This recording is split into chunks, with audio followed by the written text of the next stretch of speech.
The Red Prince and the Ghost Hunter. Chapter 0, A Shot in the Dark. At the very end of Cinnamon Street was a house that has been abandoned for years. The paint was peeling, there was mold in the wood, the trees were bare of leaf even in the depths of summer, the grass was dead, and the lawn was nothing more than dirt that was somehow even deader than normal dirt. The shutters banged with or without wind, and there were always clouds over the building. Even during sunny weather, the last house on Cinnamon Street was always stormy. Every night and every day, spectral images could be seen throughout the house.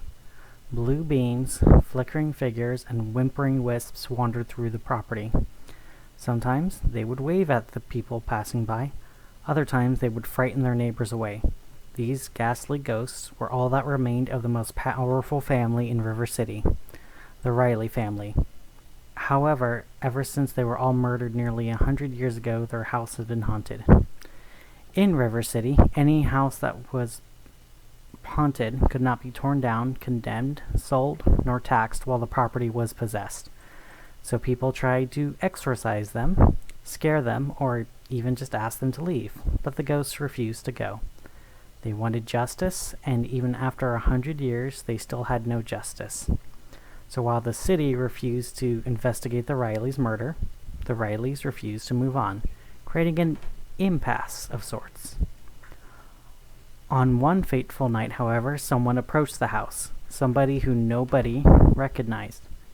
The figure took steps across the cracked walkway leading up to the porch, and then walked up the creaking steps. This figure pushed open the heavy creaking door, kicking up lots of dust and even specks of ectoplasm as they walked in and they saw the first ghost of the house. She was floating a few feet above the floor. The phantasmal figure was the flickering form of the face of the family, Melody Riley, an older woman with see-through skin that showed her skeleton underneath. Her teeth, even decades after her death, were still dyed red in the fashion of her day. Her eyes were sunken and shriveled, showing only her sockets. Her hair still spilled past her shrunken shoulders and starved stomach. Her fingers' flesh was flayed, leaving her phalanges more like torn talons than delicate digits. Her dress was a cotton down gown that fell past her floating feet and to the filthy floor. The fluorescent faded flowers on her formal wear were in pastel purples, bright blues, and pretty pinks, and were all guarded by green grass. In life, such a dress would have been a marvel, but in death, it only added to her air of aggression. Melody silently turned towards the trespasser. The skeleton beneath her see-through skin shined like it was silver in the moonlight. Her dark eyes darkened even further as shadows spread across her face. First appearing as wrinkles, then as cracks, her skin began to shatter like porcelain and fall to the floor, revealing the true horror underneath. Melody's skull faced the intruder, her bare, bloody teeth mere inches from the top of the intruder's hat. The now screaming banshee began to shriek so loudly that the neighbors' windows were shaking from the scream. And still, this was nowhere near as loud as she could be. She was giving the intruder a warning shout. The intruder only stared at her with steel behind their gray eyes, not even shaking from her seismic shriek. "This is my house. Leave now and never return, or else I will tear the flesh from your bones and feed it to my famished family," Melody warned the trespasser. Normally, this was enough to scare off any would-be ghost hunter. Instead, the intruder only focused further on the lady of the house. The intruder's skull was protected by a black cowboy hat, their face protected by a gray bandana, and their eyes surrounded by shiny blue makeup, all serving to protect their identity. If Melody looked closely, she might have seen the bright yellow earplugs peeking out just beneath the intruder's bandanas. A chance she sadly squandered, not knowing what she missed. The intruder, without saying a single word, lifted a heavy metal object from their right side. It glinted in the moonlight as a loud click could be heard right before a much louder bang boomed through the night. Any neighbors who were lucky enough to sleep through the banshee's screams were certainly shaken awake by the shout of a silver bullet. The banshee's head jerked back as the ghost began to both dissolve and evaporate. Melody's body became less and less defined as her skeleton splintered and her skin steamed. The cracks of her skin now dug deeper, directly into her brittle bones. Her skin steamed while it slogged off her breaking bones. When what was left of her bones were ground to dust, the dust then scattered, leaving only her dress behind. A tiny clink was heard when the ectoplasmic entity sublimated to steam. A silver bullet with the name Melody carved into it. The name had a bit of a glow to it, visible in the low light of the house. The name didn't glow before.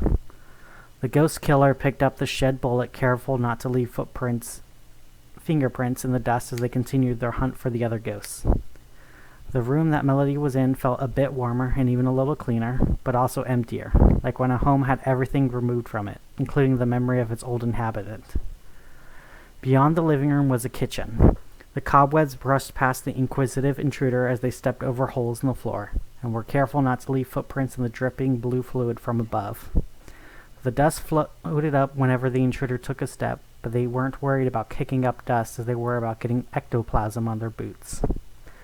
The doorway to the kitchen had an old carved arch that showed flowers and fairies. Now these old carvings were covered in cobwebs and rot. But underneath the archway from hell, the way to the kitchen was open. The kitchen inside was once the height of prestige. An iron gas-burning oven now rusted shut, and would sooner start a fire before cooking dinner. The sink, once ceramic, now broken by time and moldy from years of dripping water. The cutting table was barely standing, looked like it was going to splinter into mulch at any moment. Past that kitchen table was the dining room table, with the broken axe head embedded into it. Past the broken down table was a large man wearing flannel and a ghostly axe, as he was trying to chop at the wood for the stove. The ghostly axe, a blue translucent sister to the one sliced through the splinters of the table. The man's flannel was torn up and ripped in life, and in death the rips in his clothes revealed holes in his skin. Unlike his wife in the living room, his wounds shined through his entire body. Beneath his skin he was entirely hollow, with nothing driving his actions but the fact that they were familiar. That was what drove him in life, and in death that was all he had left. The man was swinging his axe up and then down onto the wood pile piled up in front of him. But the axe made no noise, and the wood was never cut. A futile task, but one that the ghost didn't see as futile because he wasn't aware of why he was doing it, only that it needed to be done. Trapped in his task, but unaware of the fact he was trapped, the intruder could see that the father of the house had been here for a while. The wood was rotten and soggy, completely useless even as firewood. Weather, time, and ectoplasm had not been kind to the firewood. Even through their bandana, the intruder could smell the mold and rot, made even worse by the smell of death that ectoplasm carries. Still, even in this miasma, the ghost, Barnabas Riley, continued to try and chop at the firewood, focused on his last task in life that was now his only task in death. The ghost killer took their time, loading up a silver bullet with Barnabas's name on it. When it was ready, the killer took steps forward. Step. The killer stepped over a blood and rust-covered knife that once killed the Riley family. Step. The killer stood on splinters that once belonged to a chair when Barnabas tried to defend his family. Step. The killer is finally standing on the exact spot Barnabas died all those years ago. The intruder held their gun to the back of Barnabas's head and fired. Barnabas slumped forward and fell to his knees. Still, not a sound, even as he dropped his ghostly axe down on the ground. His body became less clear, and the ectoplasm sublimated into mist as his soul traveled somewhere else. A judgment without justice. Another silvery clink as the bullet fell to the rotting wood.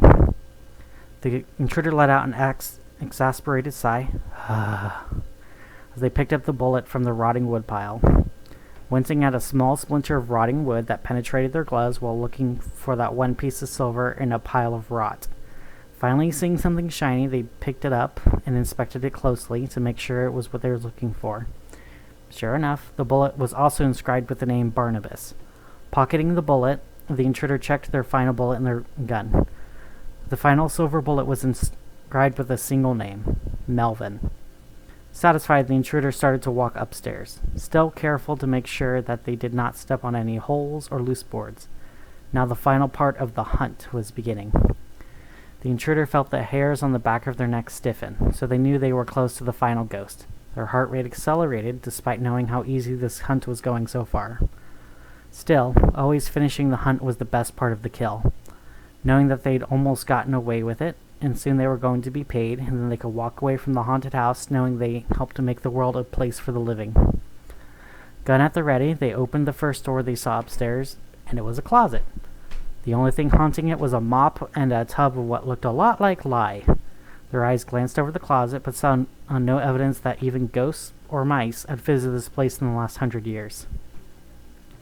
They kept the door open to know where they'd been, and the gunman opened the next door and saw the remnants of a large bed rotting on the floor.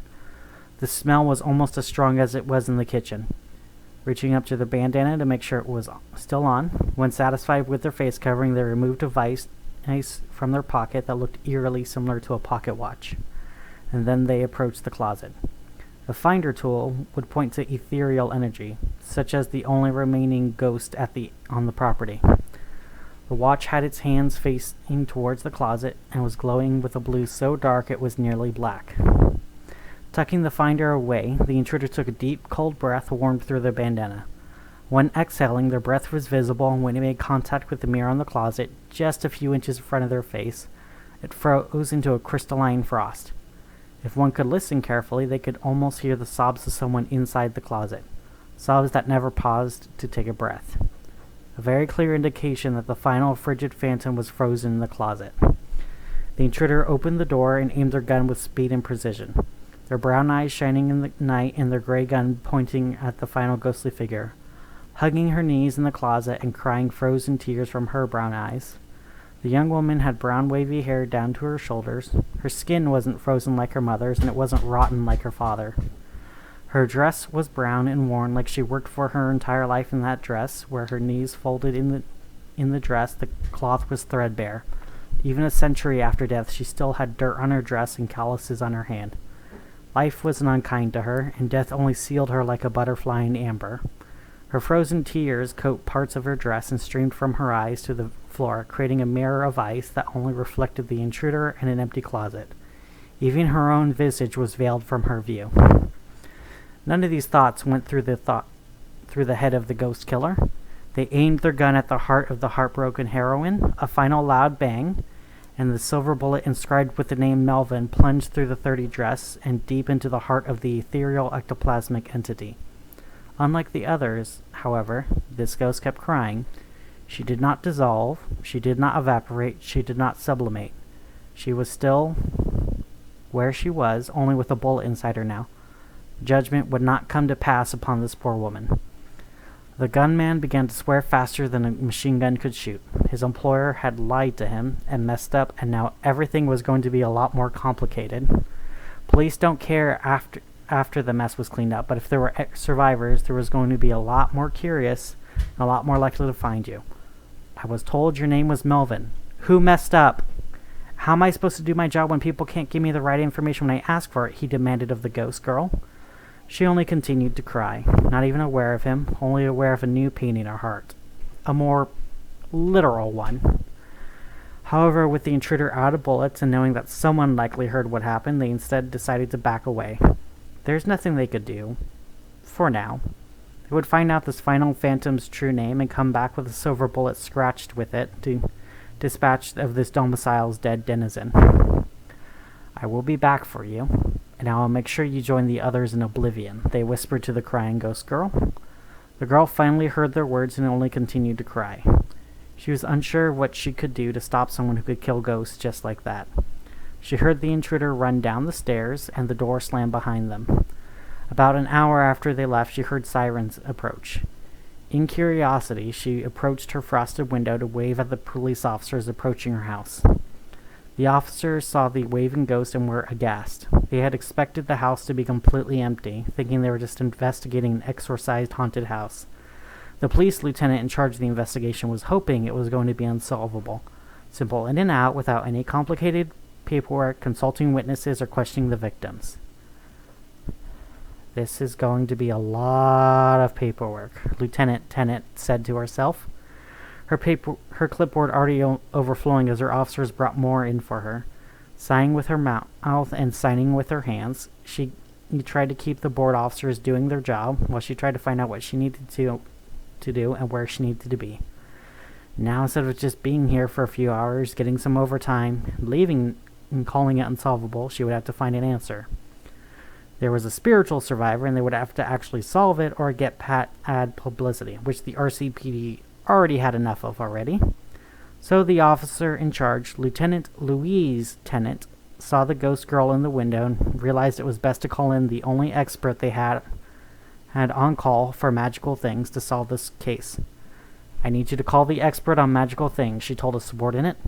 The subordinate made the call to their consultant, a detective who was also a master of magic, a woman who went by the name Red Prince. While the police were busy trying to uncover what was going on in the house, from the shadows someone took off their hat, folded away their bandana, and hid their pistol beneath their jacket, casually walking away from their own crime scene, confident no one would care enough about the murder of someone who had already died. After all, they got away with it before. What was stopping them from getting away with it now? Chapter 1. Questioning the Witness. The Red Prince arrived in a much heavier parka than her normal jean jacket, but rest assured her jean jacket was beneath her heavier jacket. Even at night, she wore her silver sunglasses as she approached the house. Even now, at the late hour, she had an air of quiet power.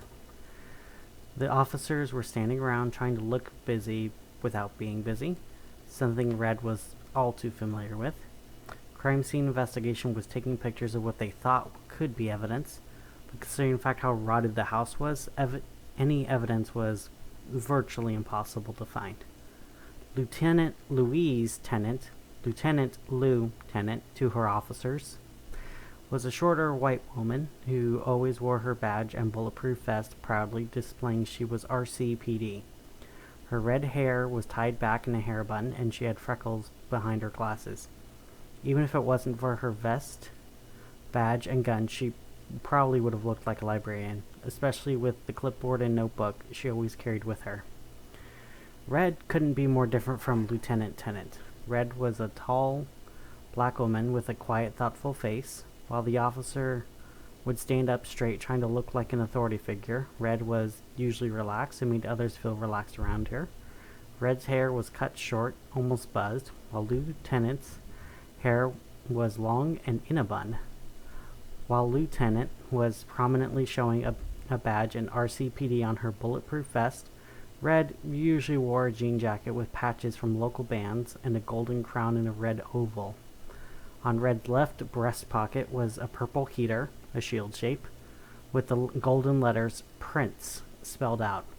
On Lieutenant's right breast was Lieutenant Tennant. Something that they both had in common was people immediately thinking that they were men just from their names alone. Something that they both came to expect, but both of them were sick of. The police lieutenant approached the detective and began to tell Red what the police could figure out, which wasn't a whole lot, but any details were helpful details.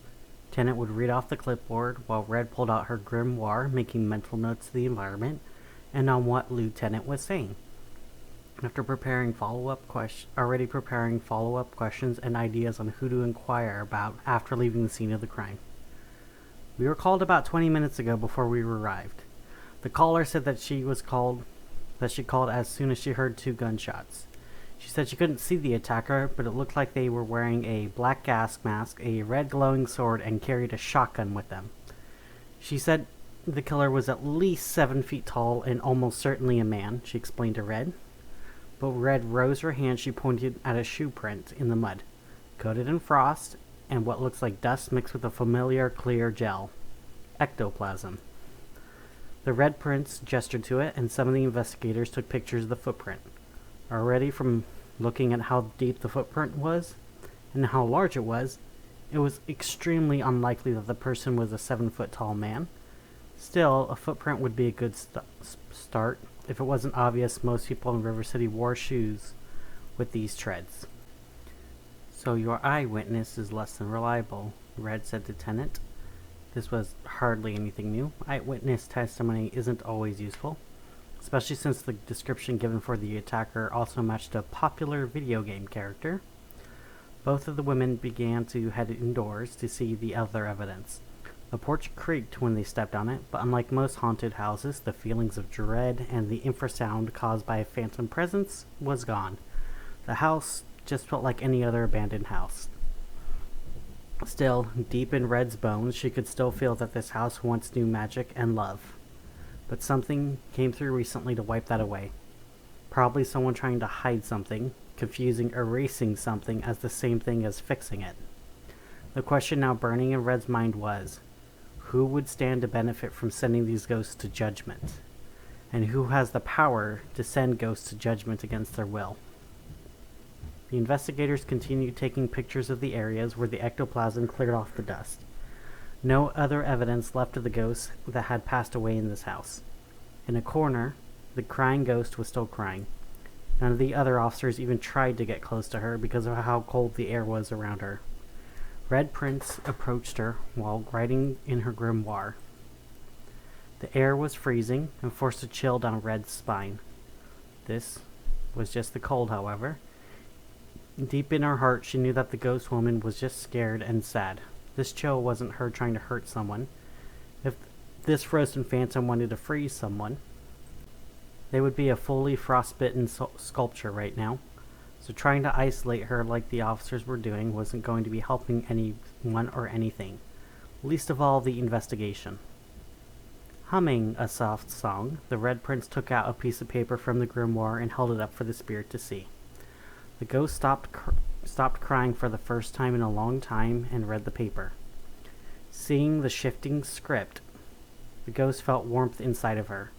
For some reason, the moving letters helped her feel better, more in control, more of herself, and less of her afterlife curse. For the first time in over 100 years, she took a deep breath. There was no real relief to her non-existent lungs. Oxygen wasn't needed in her body, but the reflex remained with her. Her instincts resurrected by the sight of the shifting script. Following one of the oldest habits learned by the living, even in death, routine was a comfort. The air just moved through her, but the act of trying to breathe did help ground her to what was happening here and now. A few deep breaths, and the air around her warmed. The frost that spiderwebbed out from where she sat began to melt, and the frozen years of tears on her dress began to flake away from the ghost. Even though she was technically weightless, her burden lightened somehow. Now she was able to think a bit more clearly. The ghost gestured to the paper that Red held, and the detective smiled as she gave the ghost the piece of paper. The ghost held the paper. Horatio was written on it in shifting script. A simple spell, but useful one in helping ghosts break out of their respective curses. Glancing up at the detective, the ghost eyed her suspiciously, trying to figure out what was going on. This woman looked nothing like the other officer, especially with her mirror glasses. These glasses, however, reflected the ghost back at her when most mirrors don't. The detective had a scar over her left eyebrow peeking out from under her shades, short hair almost to her skin, and her jean jacket covered in patches. Some of the patches had a glow, similar to ectoplasm, that along with the shifting script told the ghost that this detective was more than she seemed. The detective extended her hand to the ghost, offering it for her to shake. The ghost shook it after a moment of waiting. Her hands were as cold as ice, yet the detective didn't flinch. Her hands glowed with the unseen energy that could only be seen with very special eyes, or under a black light. Warmth flowed into the ghost's hands as the detective spoke. "Hello there. What's your name?" "My name is Red. Red Prince," Red said to the ghost. The ghost tilted her head, a bit confused by the detective's name. It happened a lot to Red, but she was used to it by now. People who knew her well also didn't think about it anymore. The ghost here was badly hurt by what happened, and if she was focusing on Red's strange name, then it was a great start. "My name? I'm not sure. It's been so long. No one has called me by my name in so long," she said, resting her hands on her head. as the cobwebs in her mind got thicker and harder to sift through. What was her name? She must have had a name at some point. All the other ghosts had names. She remembered calling each of them by name. But why did they never call her name back to her? Somehow that cobweb-covered thought felt dangerous, like it might have a venomous spider in it. Well, how about this? Let's go back to that question when you feel up for answering that question. Do you remember your age? Red asked the sad spirit. The ghost nodded and removed her hands from her head as she looked back up at the detective who had asked her the question. The ghost's eyes were a shining brown instead of her supernatural blue. The thoughts around her age were a lot less covered in cobwebs. Sort of like a book that hadn't been used in a while, but still proudly on the bookcase, instead of hidden deep in a spider's basement. I was 19 when I died. I think I have been 19 for almost 100 years, so that must make me 1900 years old, she said with a smile. At first, Red was about to correct her, but then decided that now wasn't the time to try and explain math to someone who may or may not be joking. Instead, she wrote down the age and rough amount of years that the ghost was haunting the house. Okay, very good. Now, is there anything you can tell me about the house before tonight? Anything you think about why someone might want to come into the house? The still nameless ghost tapped her chin and thought. She couldn't remember much from the days of life. It was like trying to remember a dream that someone else described to her.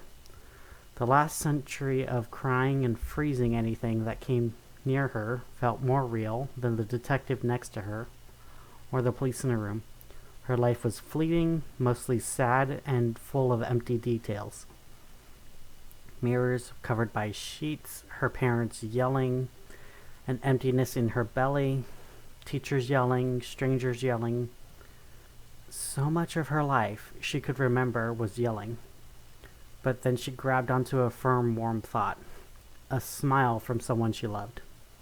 A thermos of soup passed from someone to her so she wasn't as hungry. A summer night beneath stars, laying on a blanket with someone. Someone wearing a warm jacket and whose hands were wrapped around her shoulder. I'm sorry. My mind is still fuzzy. I cannot recall much.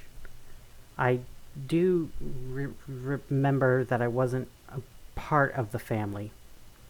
I think I was visiting them for some reason on the night that She stopped there, sitting so still that she may as well have been a sculpture.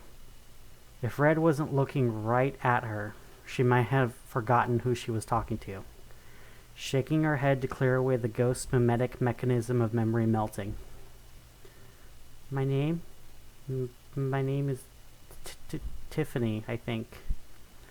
I wasn't part of the family. Tiffany thought out loud in a voice so low, it was practically just a stray breeze. Red almost missed it, but instead she tried to offer it back to the ghost like it was a question.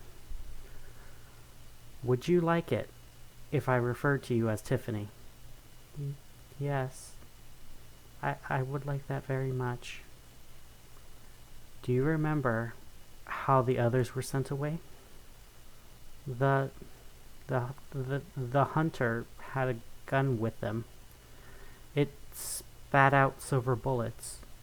Shot me in my heart, but unlike the others, I didn't disappear. Why didn't I disappear? She asked, close to tears again. Now the guilt of being the only spiritual survivor was weighing heavily on her heart. She felt an arm wrap around her, a gentle reminder that someone was here with her. And unlike the others, Red wasn't ignoring her. If you were shot in the heart, may we see the bullet fired at your heart? It would help us identify where the bullets came from, and hopefully give us a link to who shot you and your friends, Red offered. Tiffany nodded and took a deep breath as she focused on her hand and plunged it deep into her own chest. Moving through her own chest, she felt so strange. but had to focus on getting the bullet out of her.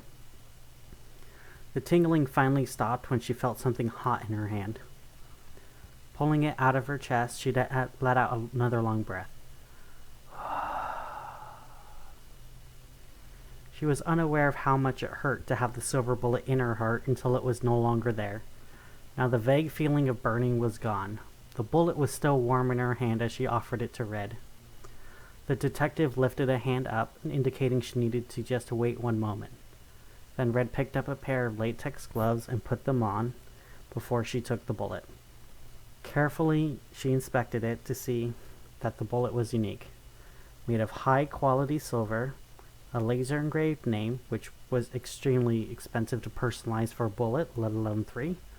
And finally, the name itself was Melvin. Clearly, the killer intended this bullet for Melvin. However, the rules with ghosts were very tricky. Silver bullets only worked if inscribed with the ghost's true name, usually meaning that if there was only one shot to take out the ghost, and with dealing with something as deadly as ghosts, your first chance was usually your only chance. So Red's clues so far was that the killer was someone who knew how to kill ghosts, someone who was wealthy enough to buy the silver bullets, and then get them laser engraved safely, someone who knew the name of 2 of the ghosts, but not Tiffany's name, and yet was also enough of a crack shot to confidently attack 3 ghosts in their own haunted house. The most likely motive was probably money too. Someone seeking revenge normally would go to a cheaper and much more visceral spirit trap. Tell me, if there were no more ghosts in this house, who does the property go to? Red asked Lieutenant. Tennant let out a groan and shuffled through her entire clipboard, finally making it to the bottom paper and saw what she had on local property and zoning laws. The laws about this were a bit complicated, and she didn't normally deal with this part of the law, but still, she was really glad she picked up those papers when she was called to check over on the house. Looks like the house would be ceded to city government, and then it would either be put up for auction, or the city may decide to just tear it down and build something else here. But I'm not sure what this would have to do with this, the police officer said, while Red's mind was already formulating a hypothesis. Still, there wasn't enough evidence, but she would have to keep searching for evidence, careful not to let her own hypothesis color her collecting. All the evidence pointed towards somebody had something to gain from the loss of all these ghosts. And since Tiffany was still here and not facing judgment, that meant whoever they are, and whatever they're trying to gain, they didn't get it. However, there was still a possibility they would return and finish the job if they think they could get away with it. So it was only a matter of time until Tiffany was a target once again. Chapter 2. Stagger In.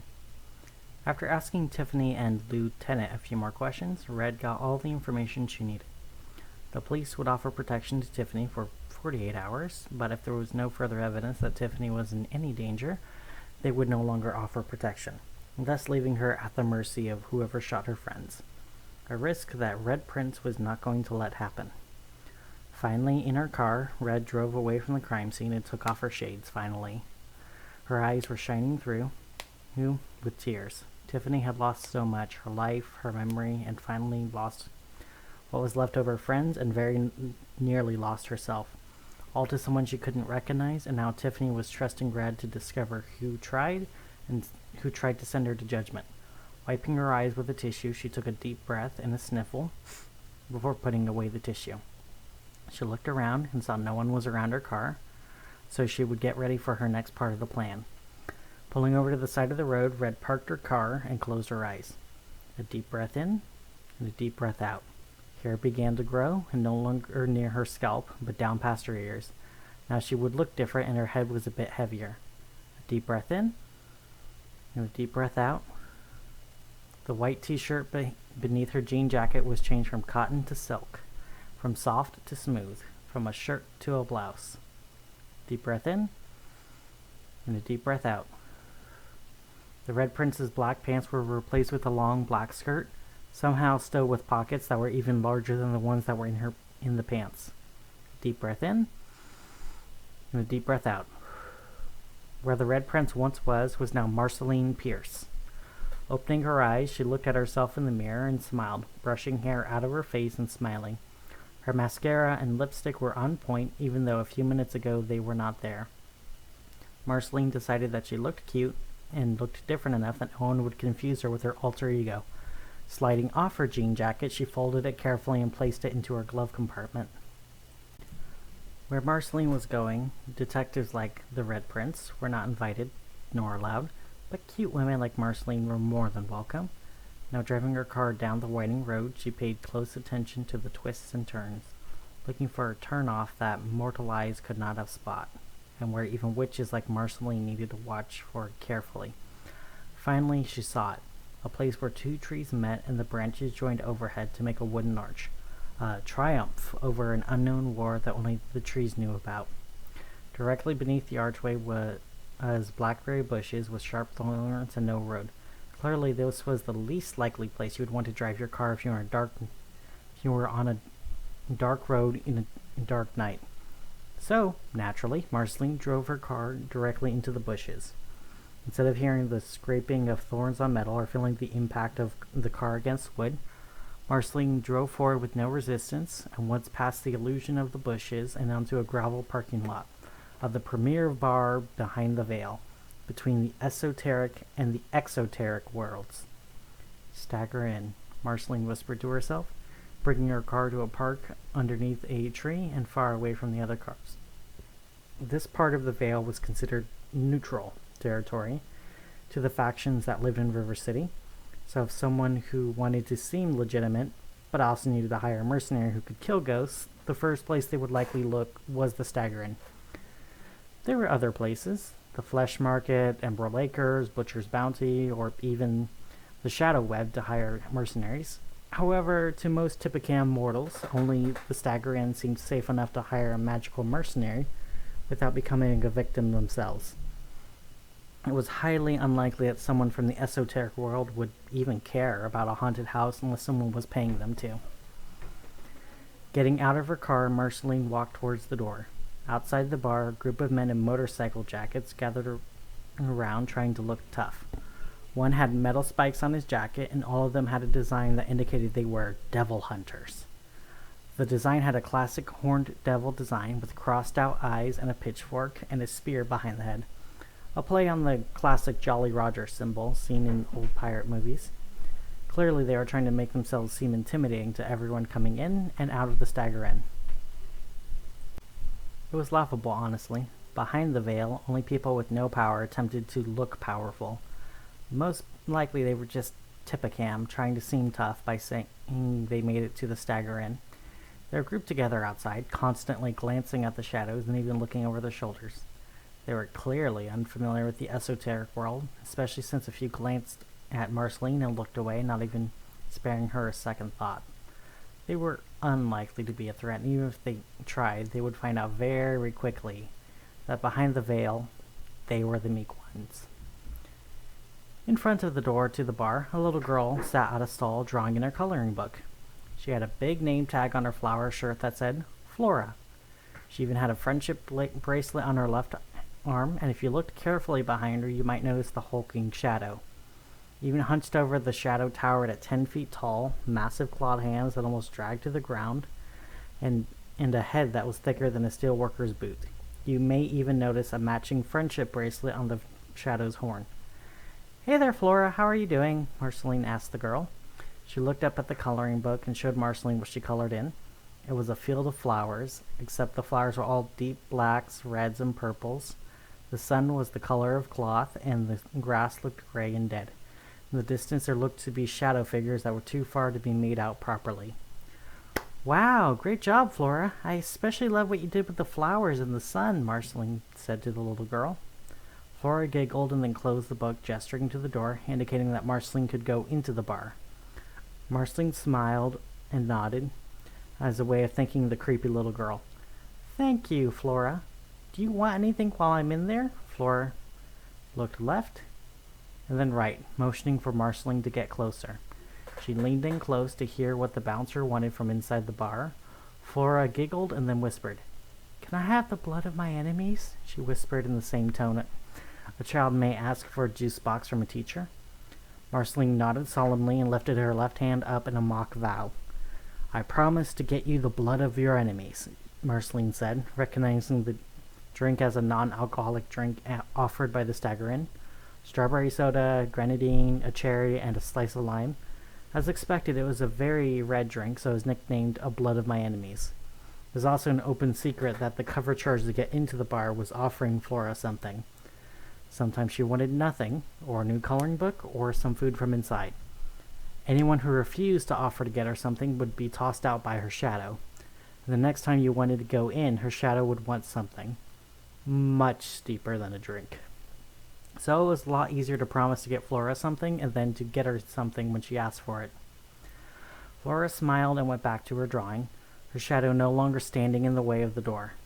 After Marceline walked in, she felt an immediate wave of heat. Warmth from the kitchens, cooking, climate control heating up, and even warmth from the other bodies, all made it almost sweltering when she walked into the bar. Despite the heat, Marceline let out a sigh of relief and felt a chill wash away. Even though all her dealings with Flora and her shadow have been fair, there was always a feeling of a bit of fear when dealing with her. Flora was what was known in the esoteric world as a duality. A child that was bonded with a demon that would act as her familiar and bodyguard. The demon would give the child ageless immortality, protection, and even servitude, and in exchange the demon would devour anyone the child found to be a threat to them or others. Or quite possibly it might be the other way around, that the demon was bound to the child by the child's own dark power, and that the child was the demon's familiar providing aid and protection on Earth. There was also a possibility that the child and the demon were one of the same being, and they acted in tandem to both feed and exist outside of Pandemonium. Regardless, a duality is one of the toughest kinds of people you could find beyond the veil. Inside the bar, it was an unusual mix of old-fashioned tavern aesthetic and modern convenience. A lot of tables in the middle of the floor were carved from entire trees and stained and sanded by hand. And there were a lot of that was where a lot of regulars sat, some of whom, such as the man with a long flowing beard and tattoos from the 1800s, could have been there since the Stagger Inn was still an inn. The old mercenaries all sat together, even with gray hair. They still looked like they could punch out a bear, and they very well may have recently, judging by the size of the plates of meat on their table. At the actual bar, a few more traditional witches were ordering food and drink. Dressed in buckled clothing and all black outfits, they chatted amongst each other, laughing often. Occasionally, a few of them would glance towards Marceline, one of them even waved. Marceline made sure to wave back. She recognized them as witches from Emerald Acres sorority, an old sorority Marceline used to go to. On a few TV screens, there were news reports out of Isle City. Channel Delta was reporting on something about St. Peter's Tower and giants. Marceline didn't care about what was happening in the other cities, but she did think one of the giant women on the screen was cute, as she was holding up an entire building.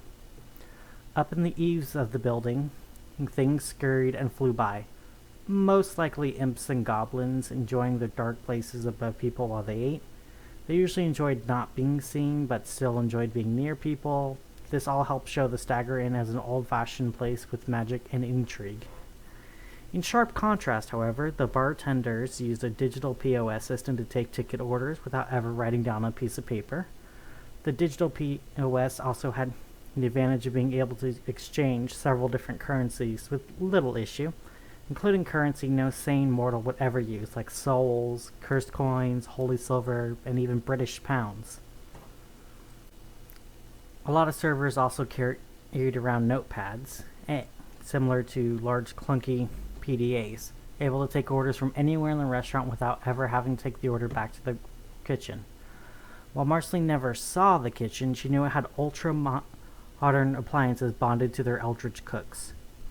The booths near the walls were made out of manufactured press boards and had digital menus, where people could order food, drinks, reading materials, or even request to speak to someone personally. A modernization that appealed a lot more to the younger crowd, or people who were more comfortable around technology, instead of approaching a random menacing mercenary, hoping they were looking for work. Marceline approached the booth and sat down, immediately ordering 2 Blood of My Enemies and making a mental note to bring it out to Flora when she got the chance. While waiting for her drink, she looked around on the table's tablet to see if there were any mercenaries on hand that specialized in ghosts. Instead, all she saw were the same classic mercenaries. Strong brute, looking for a job where he can guard boxes. He brings his own battle quacks. Going rate is 3,000 centi an hour. Even his picture looked ridiculous. He was wearing a fur cape in a snowy forest, hefting a battle axe. Oh, and he spelled axe wrong. How do you spell axe with a Q anyway? Next mercenary, another strong brute with longer hair and wearing leather armor. But this one, she had a bow and arrow, so you know she means business. Her profile promised she had tons of experience taking down the toughest beasts from all over the 7 cities. It even had the line of, "Not a scammer." So you clearly knew she was not a scammer. Another flick and another mercenary. This one had a modified military uniform that made a black and white camouflage pattern and a gas mask. He was also holding a rifle in the picture, probably trying to make himself look like he was pseudo-military. This made him even more pathetic in the eyes of Marceline. There were enough para-brats in River City, and behind the veil they were less useful than rats. At least rats could be trained to fetch items without complaining. No esoteric person would even entertain the idea of a para-brat for a mercenary. Finally swiping to the last mercenary, Marceline finally found something interesting. A mercenary who was dressed up like an old-fashioned desperado. A wide black-brimmed black hat, a black and gray bandana, brown leather clothes, and at least 4 pistols on his side. What set him aside from the other mercenaries is he had actual information on his page, and he wasn't trying to look tough. He was ready to just let his credentials speak for himself, showing that he was a specialist and not just a jester generalist. His name was apparently Ghost Hunter, and he specialized in exorcising spirits that didn't want to move on. He had a consultant fee of 5,000 centi, and then he charged a bounty of 3,000 centi per kill. Also, he needed to know the name of his targets before he targeted them, and the bounty was to be paid upon the confirmed kill of the ghosts. Marceline checked out the hire button to see if he was available to be hired. Maybe she could at least ask a few questions by meeting him in person. However, when she pressed the option to speak to him, it stated he was on a contract and not able to be reached for questions. Sighing to herself, she switched to the menu and ordered some cheddar and mozzarella sticks to eat while she was in the booth. It had been a long day, and a snack would go a very long way. The runner brought the drinks to the table, setting one in front of Marceline and was about to set the other down. Before seeing that Marceline was alone, the runner decided to ask instead, "Is this for Flora?" The runner asked, hesitating to put it down in front of Marceline, not sure if he was going to insult her or not. When Marceline nodded, he began to take the drink back, and he responded, "I'll take it out to her so your payment is done. If there's anything else you need, don't be scared to flag me down. I'll leave you to it," the runner said as he ran the drink outside. Marceline watched him walk away, and very carefully she began to draw in the shifting script. On the glass's conversation, "Feator" was written. When the word refused to glow, Marceline knew it was safe to drink. She took a sip and smiled at the taste and put it back down. Even in a neutral place like the Stagger Inn, she didn't want to be poisoned by anyone. Checking her laptop, Marceline continued to research even as her cheese sticks arrived at the table.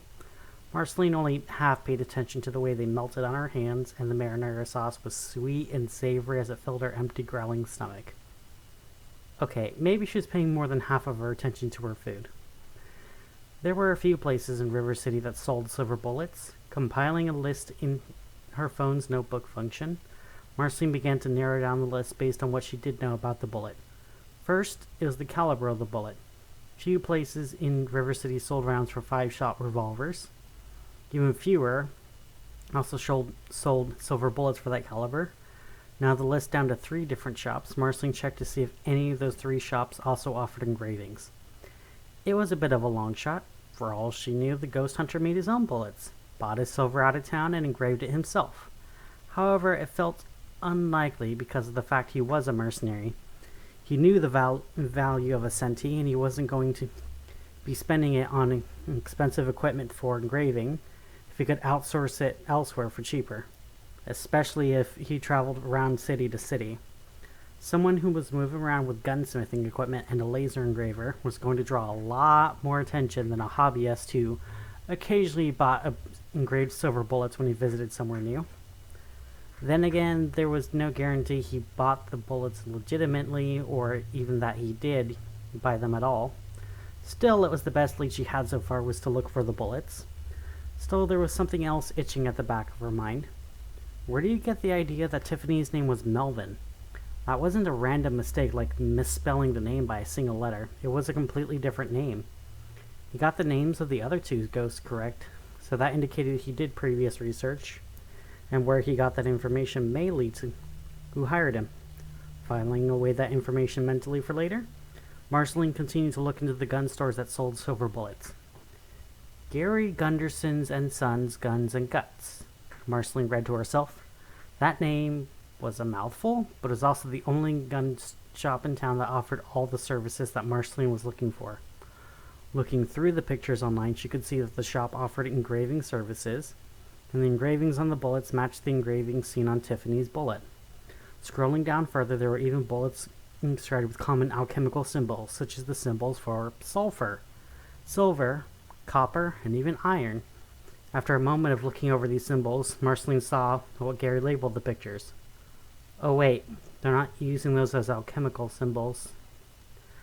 They were just trying to be edgy, she said with a sigh as she saw the sulfur was simply called Satanic Cross. The silver was marked simply as Moon, while copper and iron were labeled as her and his, respectively. So maybe Gary didn't understand the symbols, but thought that it would help him appeal to people and see something a bit different, and immediately think it was magical, even if it was done completely off. Finally, on the last words on the page, the magical words that made Marceline save the page and mark the address in her address book as a place to immediately investigate the next day. The final piece of evidence that showed that this gun shop was probably where the killer got the engraved bullets. Free engravings available when buying silver bullets. The mercenary almost certainly saw that as buying a pregnant cow. It was too perfect of a coincidence not to follow up. Marking these final notes, Marceline closed that page and opened up a new page on her laptop. The actual story of the house. She knew some of it through lore just from living in River City, but it wouldn't hurt to refresh with knowing what was going on there. Maybe there were hints and clues there. Snacking on the cheese sticks and drinking the blood of her enemies, Marceline researched and read up on the history of the house on the end of Cinnamon Street.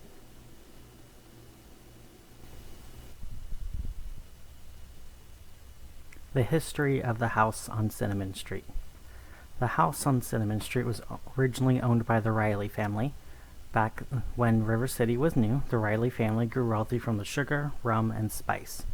Eventually, they also owned the banks, the boats, the businesses, and all the buyables in town. Money begets money, and soon they were practically royalty in River City, untouchable and divinely ordained. But then the Great War came. Entire industries were retooled to support the war effort in Europa, Sealy, and Vespucci. Most of the workforce and the customers were drafted, impressed, or volunteered into the service for war. Even with government contracts selling to the heroes, the Riley family felt they were not making enough money. So, they opened their stores to the Central Cabal and opened their sales to the Villainous Legion. This choice did not make them popular with the populace populating River City. While most families were struggling to get by on rations or going hungry, the Riley family threw lavish parties. While sugar was cut to near non-existence, the Riley family had wedding cakes every time a villain visited. While schools were shut down, colleges closed, the Riley family continued to have their private tutors. The people raged against the Rileys, who owned everything and did nothing to help others. However, the Rileys were protected behind their iron gates in their ivory towers. They were protected from the might of both man and magic. On one fateful night, however, someone ended their entire empire with a single symbolic slice. This is where notes and evidence got less solid and more towards stories and speculation. Someone broke into their house and killed all the people in the house. The entire extended family was killed, and only 3 remained as spirits: the mother, the father, and a girl that was believed to be their daughter. The police at the time didn't figure out who it was that did it, nor were they investigating all that hard, even back then. But eventually it was decided that nobody killed the family. That they all just died in their sleep by knife to the face. Their bodies were removed by the city and then buried in graves. However, all of the entire extended family members, only 3 remained to haunt the house where they were all killed. The lady of the estate and the matriarch of the family, Melody Riley, who was the voice of the family and life, and in her death, her voice became her weapon as she now haunted it as a banshee. Her husband, Barnabas, was a hard-working but unobservant man in life before he married into money with Melody. In death, he continued his hard work, unobservant to the world that was changing around him. And finally, their son, Melvin Riley, someone born into money and who was to inherit all property upon their death, but was killed alongside his parents. So therefore, the properties were broken up amongst various business partners or were just cannibalized by other wealthy families who saw opportunity in tragedy. There is something very wrong with the story, though. Already the biggest discrepancy was who Tiffany was. Time for Marceline to dig deeper to find out why the discrepancies, which would be very important. The ghost was someone considered to be their daughter, yet also the son, Melvin Riley. Something isn't right here, and the answer was going to be found. Melvin was the name carved into the bullet, but there was no Melvin haunting the Riley Manor. The history of the building also lists Melvin as one of the ghosts haunting the house. There were a few different reasons why this could be, but Marceline would need to do some more research in a way that didn't involve the internet. Checking the likeliest solution first, she looked at the earliest photos of the ghosts and noticed that there were images of Melody and Barnabas, but there were no pictures of Tiffany, and the pictures of the bodies being taken away showed Melvin being taken away. The picture of Melvin in life showed the same chin as Tiffany, the same eyes, and even the same sad look. This was enough for Marceline to write it down in her notebook. She would need to check with Tiffany herself, but that still gave her enough to put the pieces together. Why the bullet didn't work, why the hunter thought Tiffany's name was Melvin, and finally a way to figure out who would stand to benefit from the house no longer being haunted. Pulling up more information from the database on the laws in River City on what happens to a building old enough to be counted as historic landmarks, the Randley Manor was just a single year short of being declared a historical landmark. It would not be able to be torn down, ghosts or not. Combined with the fact that it was haunted means it was technically an imperial preserve, so it wouldn't be torn down as long as ghosts were haunting it. Still, an old broken down house, haunted by ghosts, one of which was loud enough to be heard well off the property, that was going to drive housing prices down around it. Great if you're a buyer, but going to be really bad if you're going to be a seller. So the question was there anyone in the area trying to sell? A very quick research into the properties for sale around the area found that all the houses were for sale by the Homeowners Association. The entire neighborhood for sale, the single lowest selling house was going for 100,000 centi. Very profitable for a house in River City, but still a single haunted house in the neighborhood could mean the asking price could be driven down. However, if the house was no longer haunted, then the house could be bought in auction by the Homeowners Association in the same neighborhood. Then it could be torn down and replaced. Then an entire neighborhood could be for sale. The asking price for each house could potentially quadruple to 400,000 centi each for 21 houses. Even factoring the cost of tearing down and building a brand new house, paying 14,000 centi for Ghost Hunter, and all the licensing for construction, the sudden jump in selling price would make those costs purse change in comparison. What was the likelihood that Ghost Hunter would know about this? A better question is what was the likelihood that the Homeowners Association would willingly tell him this information? Taking a snippet of the information, Marceline sent the information home to be printed out. This evidence was going to be very crucial for the proceedings that were going to happen. May even be her own silver bullet against Ghost Hunter. Now, with all the information she needed for the night, careful to back it up all in the haven. After all, one never knew when they needed their own backups in case hardware ever failed.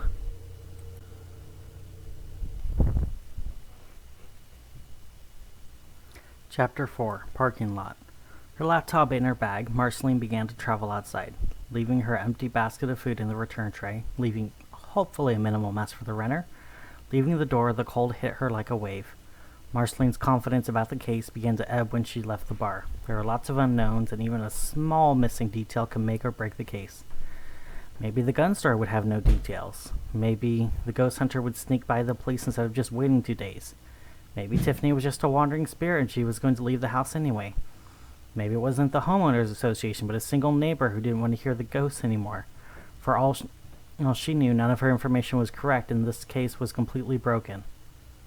These thoughts didn't feel like Marceline's own.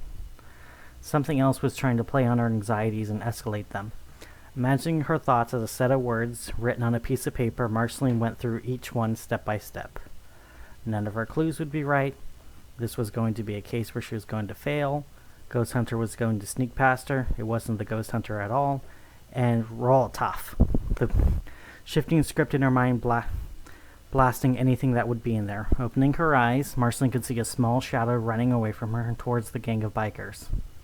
It flew around one of the bikers, retreating to his pocket. Now with the shadow out of Marceline's mind, she could recognize the little shadow. It was an anxiety-inducing shade. A novelty toy behind the veil, but something that could be very well be useful in, say, making someone behave in a way that makes them vulnerable. Sighing to herself, Marceline turned to Flora and whispered something. After a few seconds of conversation, Marceline continued her walk to her car. Sure enough, the bikers were following her. Seeing her as easy prey, they were probably going to attempt to mug her, or just attack her and say for bragging rights they were tough guys who went behind the veil and were able to take someone down. Sad thing about tough guys, the taller they stand, the farther they fall. Opening her car door, one of the men pushed the door closed and pulled out a switchblade. Even in dim light, the glowing line of silver in the switchblade was visible.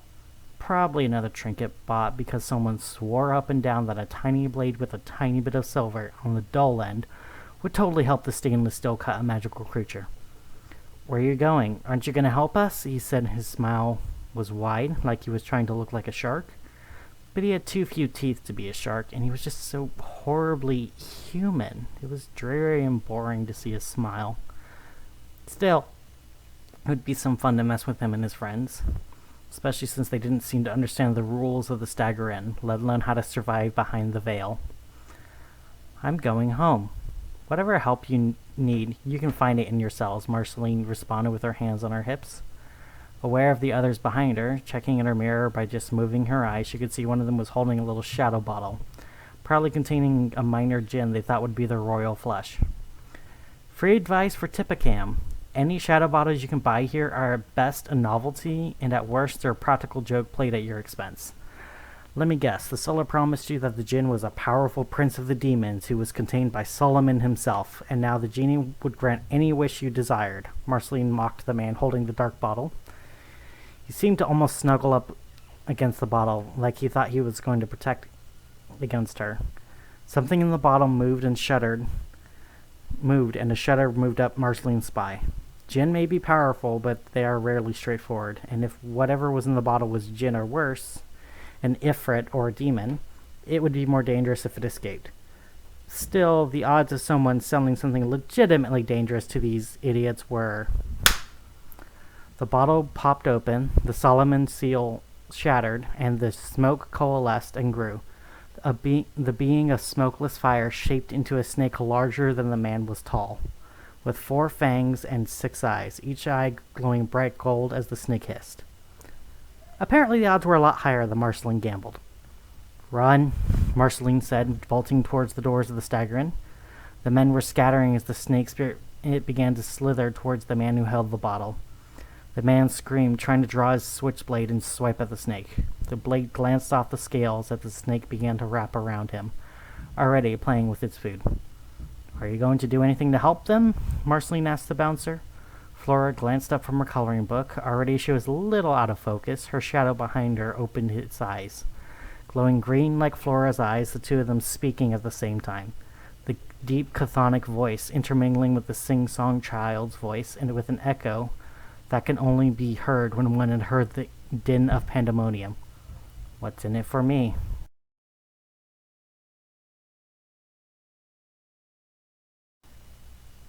They're the idiots who bought an ifrit from a gift shop. The seller specifically said, "Don't open it," the two of them spoke. Flora's voice focused, and then it faded into the demon's voice, and then back to Flora. It was unsettling, but could be handled. "Well, then they would all owe you. Somehow I think someone like you always needs more playmates," Marceline responded, using an intentional pun to appeal to them both. She was never sure who was truly in charge, if anyone, or if possibly somehow they were both in charge, if not something else entirely. Both Flora and Faunus seemed deep in thought. Finally nodding, the shadow faded some more back to a dim shape, and Flora came into further focus. Flora strode towards the squeezing smoke serpent with about as much fear as it was made of flowers. As the man was starting to turn purple, Flora spoke to the snake. "Bad snake. Let him go," she said. The snake at first seemed to chuckle, but then its tongue tasted the air, and the snake was no longer having a hissy fit of laughter. Loosening his grip so the man could breathe, the snake began to speak to Flora and Faunus. Even though it knew enough not to dare strike at the snare, it was going to try and see if it could talk its way out of trouble and into keeping its prey. "This soul is mine. He paid the price. He shattered my seal. He made his wish. So I will claim what is mine. Why would you interfere? You have your prize. You do know the consequences." The snake spoke to Flora, leaning down to be almost eye to eye. Normally the golden eyes of such a creature would cause paralysis and fear in whoever was beholding it, but before Flora they were just normal eyes. Flora began to make silly faces in the reflection of the snake's eyes. After a few faces, the snake tilted its head and began to make his own silly expressions the best he could with the child. After a few more tries, they were both laughing. The bikers watching were only staring at what was going on, confused, but also too scared to either leave or even ask. Finally, after her last silly face, Flora finally answered the snake's questions. "I know, but you're in the Stagger Inn, and even you are not allowed to bring harm here without it falling upon you threefold," Flora reminded the snake. Now the snake's coils completely loosened, and the man fell away from the snake. The snake still eyed him, blinking sideways and letting out a long, sorrowful hiss. "Yes, even I respect this sacred site," the smoke snake said, staring down at the ground, clearly hungry, but even it needed to respect the rules of this place. The snake finally whispered to Flora as he began to slither, making a slick sound with his scales. "What am I going to do now?" the snake said. "Well, you have your freedom. That is more than you had yesterday. Who knows what tomorrow is going to bring you? You have your own path now, which is more than the cost of a moment of revenge," Flora told the snake. The snake finished its slither, disappearing into the woods behind the Stagger Inn. The bikers watched it as Flora approached them. "As for the rest of you, your cost is going to be much steeper." The last two words were said by the shadow as Flora faded, and Faunus, her shadow, came into shape, fading from static and shadow into solid shape. The bikers faded as Faunus became more solid, until they were gone and not even their shadows remained. Marceline walked to her car, listening carefully to hear if there were any snakes out in the shadows, or worse, Tippecam. Hearing nothing, she continued to her car and called out to Faunus. "I'm going to head to home for the night, Faunus. You have a good night, and don't leave them in pandemonium for too long.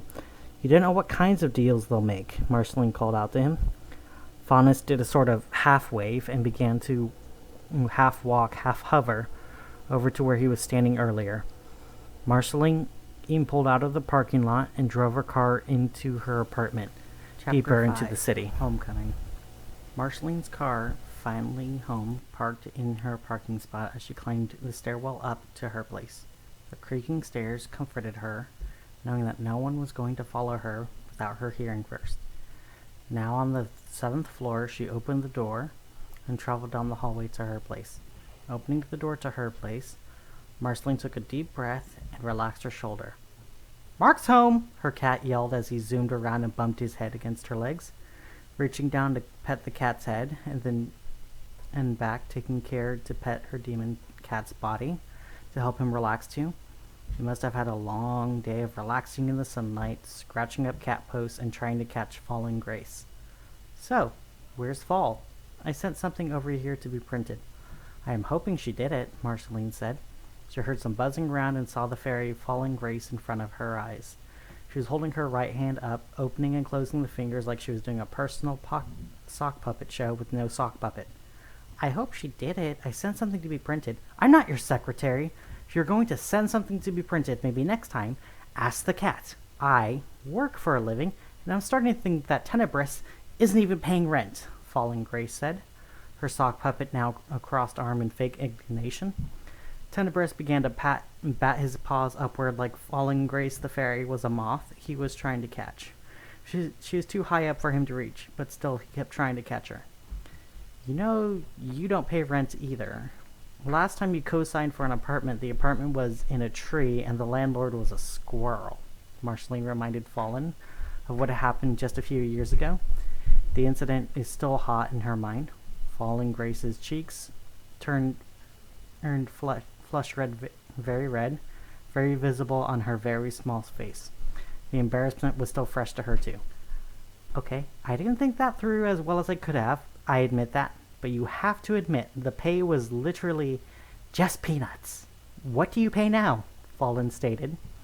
If she wasn't flying, she probably would have stomped her feet. Instead, Marceline responded by sticking her tongue out at her fairy sister and then blowing at her, causing her to fly across the room, screaming with Tenebris following closely behind, still trying to catch Fallen Grace. Laughing at herself from her sister trying to escape from her cat, Marceline picked up the papers and put them in a plastic cover and then into a file. Now carefully secure, she put in big black letters, "Confidential, do not read," on the file. Sufficiently sure the file was as tempting as a target can be, Marceline began her bedtime routine, ready to start phase 2 of investigation tomorrow.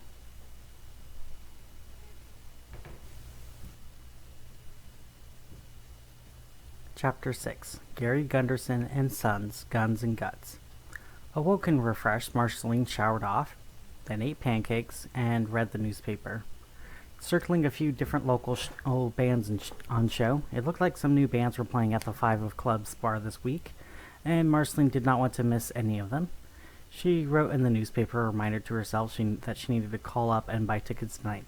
Depending on how the day went, she may or may not have a date. Tenebris jumped up on the counter, purring and batting his head against her arm. Marceline scratched his head and absent-mindedly asked him, "Have you heard of any of these bands?" Marceline asked her purring demon cat. He nodded and stretched out his claws and yawned before finally speaking. "Yeah, I think they're pretty good. Fallen Grace thinks they're okay, but not as good as the Screaming Banshees." Marceline chuckled at that. The Screaming Banshees was a heavy metal band of literal banshees. No human lungs could produce screams so loud or so long as they could. So naturally, they were one of the most popular heavy metal bands in the world. "This one looks really interesting. Mach 5? Aren't they a supervillain group out of Swamp City? Why would they be doing a show at the 5 of Clubs?" Marceline wondered for a moment rhetorically. Unfortunately, Tenebris doesn't understand the point of a rhetorical question, so he gave her a non-rhetorical answer. "They're also the biggest band out of Swamp City. And villains might be a bit of a strong word. I mean, other than the bank robbing, crashing an Imperial server farm, destroying the mayor's mansion, destroying the mayor's other mansion, and then destroying the mayor's super yacht, the Supreme, what did they do that was so dastardly?" Tenebris retorted. "Look, if you're going to waste my time, you can just look at the mirror behind you. You know I'm going to see them anyways. And honestly, who knows what'll happen with this supervillain rock group." Marceline finished circling the last band and picked up her file and went downstairs to her car. The stairs leading down creaked like normal, but today there was creaking behind her. Not seeing anyone behind her, Marceline decided to test it at the next landing. Standing still on the landing, she heard the creaks above her for another second, and then it stopped. No doors opened, no calls were made, nothing to indicate anyone left. So someone was almost certainly following her. Time to make her next play. Marceline continued her walk down the stairs, and sure enough, 2 flights above her, the creaking started yet again. Putting on her jacket and taking her sunglasses out and putting them over her face. The sunglasses were reducing her view due to the relatively low lighting of the inside of the stairway. Marceline was going to need to see what only the shades could show to her. Deep breath in, then a deep breath out. Her hair was receding. Deep breath in, then a deep breath out. The creaking is now closer than it was. Deep breath in, then a deep breath out. Her blouse is now a shirt. Her skirt is now black pants. A final breath in, and a final breath out. Red Prince is now making her way down the stairs. The creaking from her feet and the creaking behind her are almost at the same place. Now down on the final ground floor, she turned to face what was following her. Though her shades could see nothing, whatever was creaking couldn't be seen, even through shades meant to show the unseen. Red braced herself for a fight or a strike, but nothing happened. The stairs creaked like something was stepping off them, but nothing happened. There were no ghosts through the shades, no invisible person, nothing there, not even nobody. After a few moments of nothing happening, Red took a deep breath and continued to the door, opening it and heading outside. No more creaks behind her, no footsteps could be heard, and there were leaves on the ground. If anything was pursuing her, it would have crunched the leaves, or at least be heard. Even ghosts had a hard time walking past leaves without causing them to crunch. Paranoia, paranoia, paranoia, Red whispered to herself. This wasn't the first time she thought she was followed, and she wasn't actually followed. Still, she took her precautions, deciding to err more on caution rather than risk that something unknown and unknowable was following her. Red made it to her car and began to drive to the gun store. Lucky for her, it opened early, and like a lot of gun stores in River City, it had its own gun range.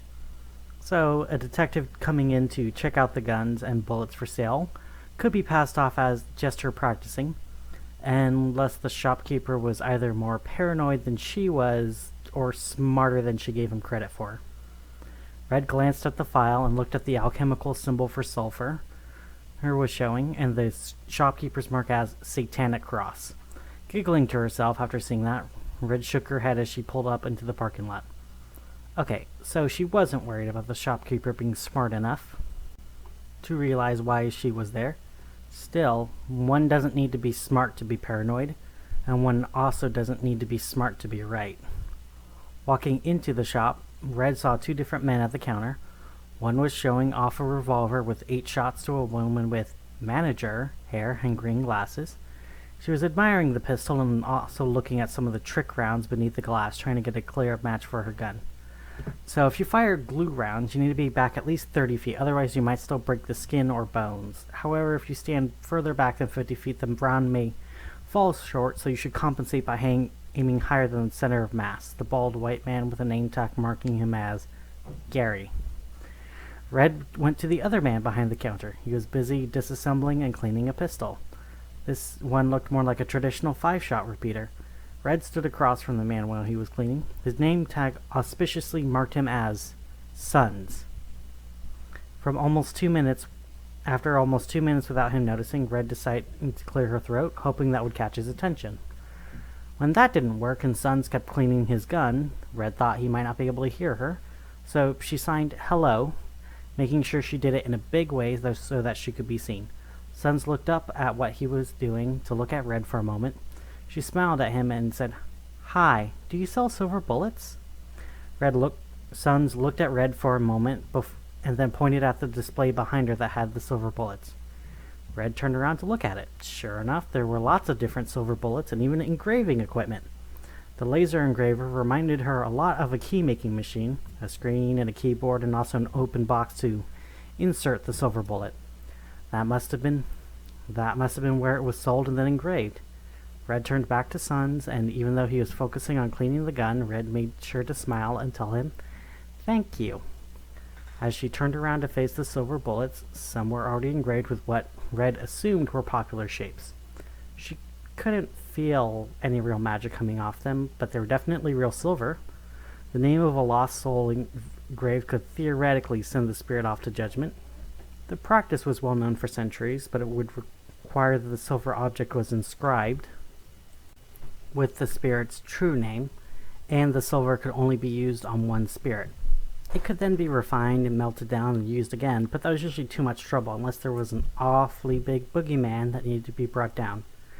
Still, usually silver daggers or blades were preferred, because if you miss with a dagger, you can pick it up.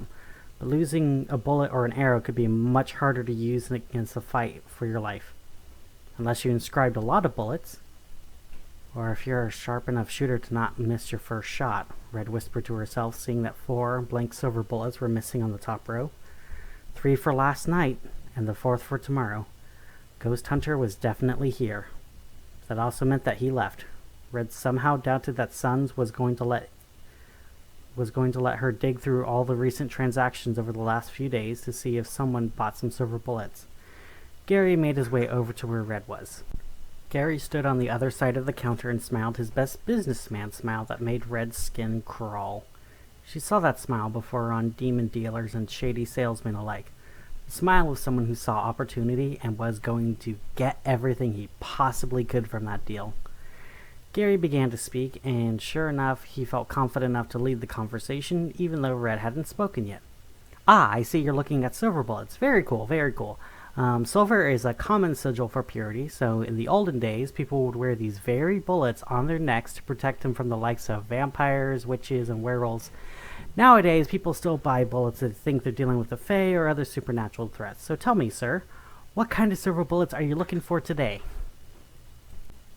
Gary finished his spiel, leaning on the counter, his face confident. Red hid her obvious disdain for his inaccurate facts, and also by him calling her a sir. So she cleared her throat, gave her biggest smile, and spoke in a soft, slow voice, trying not to let her true emotion show. "Oh, my girlfriend's birthday is coming up. She loves her 6-shooter so much. I thought it would be so cool to get her silver bullets for her gun," Red said, doing her best impressions of an innocent but knowledgeable customer. Maybe Gary would reveal some of his secrets by mistakes. He clearly was going to let something fly if he kept leaning forward on the glass display that clearly read, "Don't lean on." "Oh, a 6-shooter? Sorry, buddy, but 6-shooters ain't real. They only come in 5 or 8 shooters, but we still got plenty of options. Here we have some basic bullets, silver-tipped, but the rest are made normally, so they'll fire most calibers." "I was hoping to get some of the bullets engraved," Red said, taking a deep, quiet breath to not clench her teeth. Gary was lecturing her how 6-shooters don't exist, while behind him there were 3 different 6-shooters. This conversation could be over 5 minutes ago, and it was already too long. "Oh, engraved bullets? Well, you are in luck. If you buy a full silver bullet, we can get it engraved. What would you like engraved on the bullet? Maybe a heart? Her name? Or your name? Or maybe her name and your name in a heart," Gary offered, waving his hands in a big way, already imagining the sale. Red unclenched her hands, trying not to think about how creepy it would be to give her girlfriend a bullet with her name on it. Might as well go around saying, "I have a bullet with your name on it. Don't forget it. P.S. I love you." Seriously creepy. "I saw on your website that you had moons and satanic crosses," Red spat in her own mind at saying that out loud.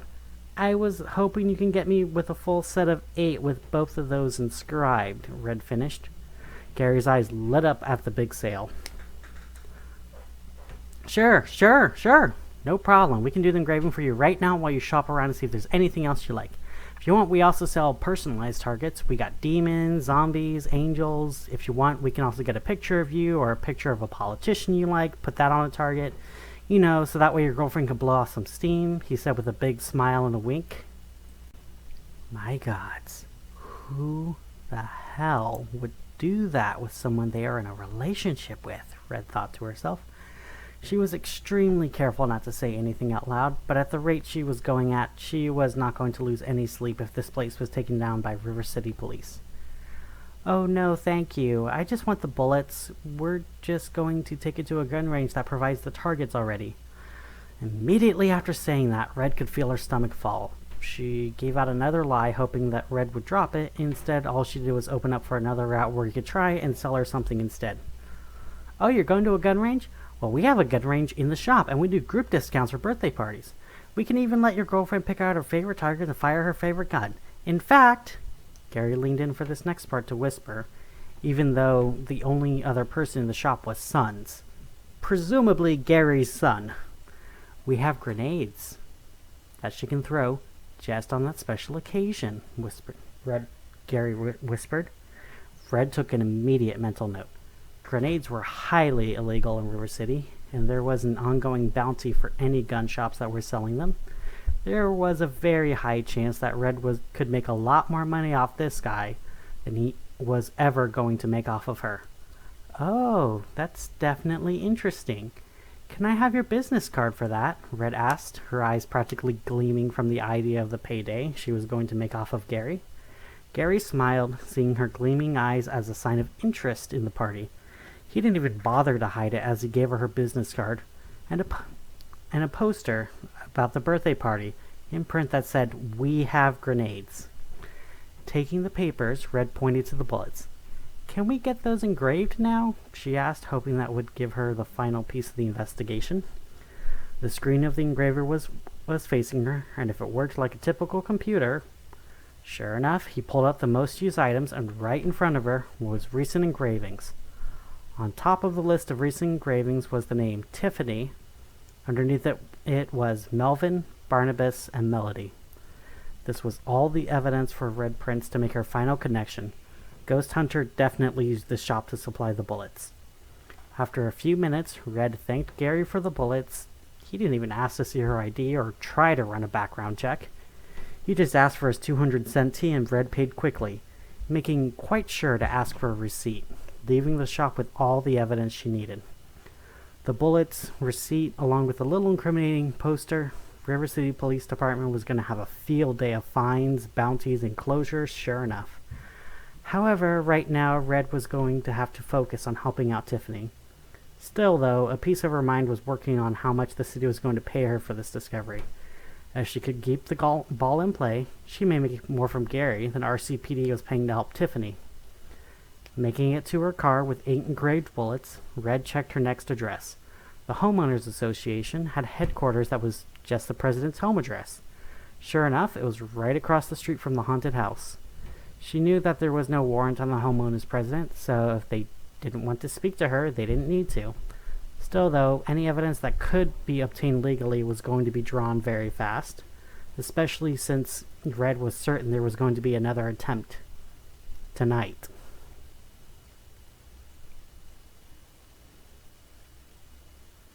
Chapter 7. Helen Gunderson. Pulling up in front of the president's home, Red made sure not to pull into the driveway, but at the same time to slightly obstruct the view of the house from the other houses. If this HOA president was anything like the others Red Princes had to deal with over the years, she was easily going to be annoyed by a minor inconvenience, and she was going to do everything she can to make sure the entire world knew that she wasn't too important for such inconveniences.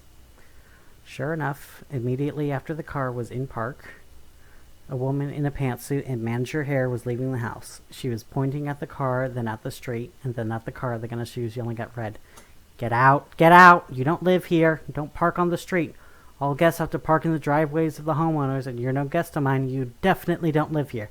Leave before I call the cops," she yelled at Red, traveling in front of Red's car, keeping her from being unable to drive away, even if she wanted to.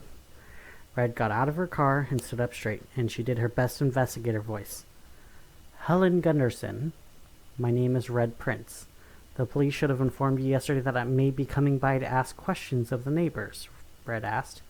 Helen's eyes flashed with recognition, and then she looked like she had a whole lot of thoughts going through her head all at once.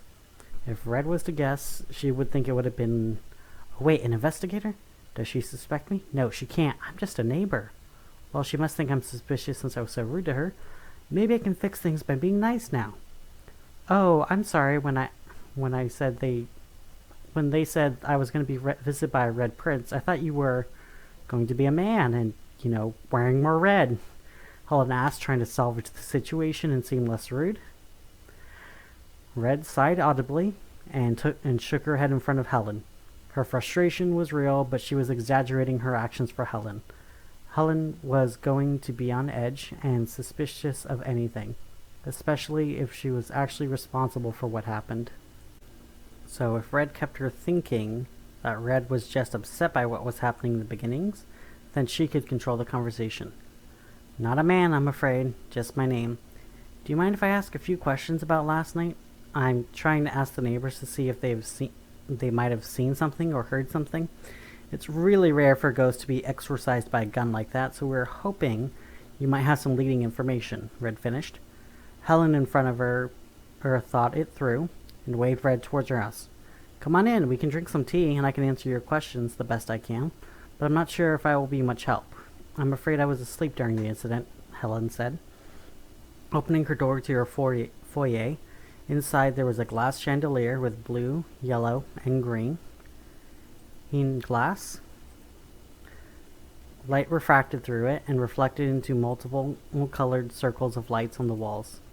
There was what looked like a freestanding table with a single pink flower in a vase. Just above the flower was an abstract piece of art that was a triangle surrounding a circle, which surrounded a square.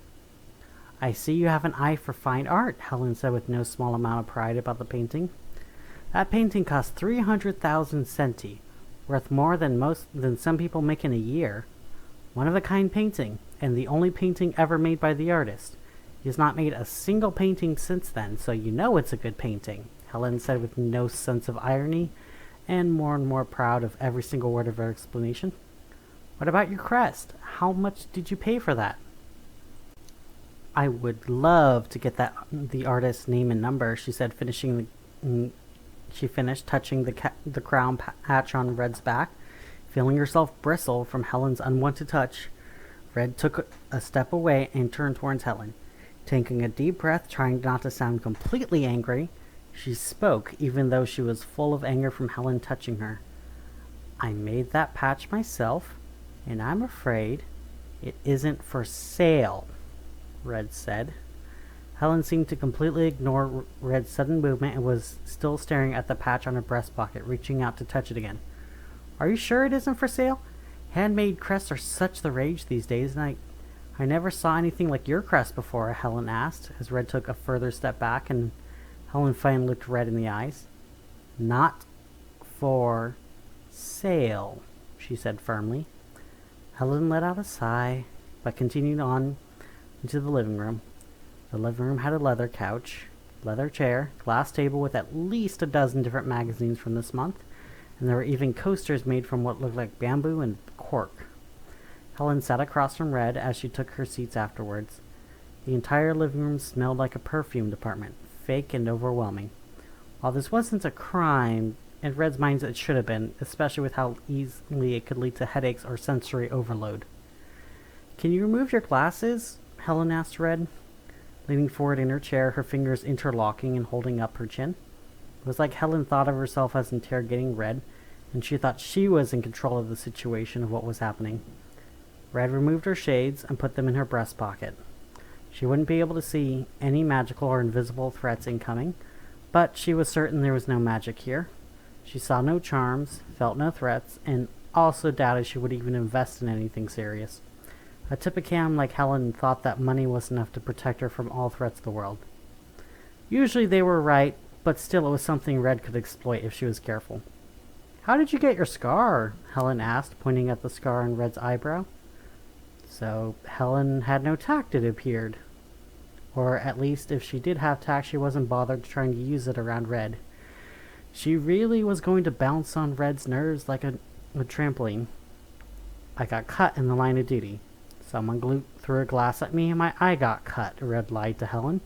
The truth was much stranger, but the last thing she needed to do was tell the truth to someone being so rude.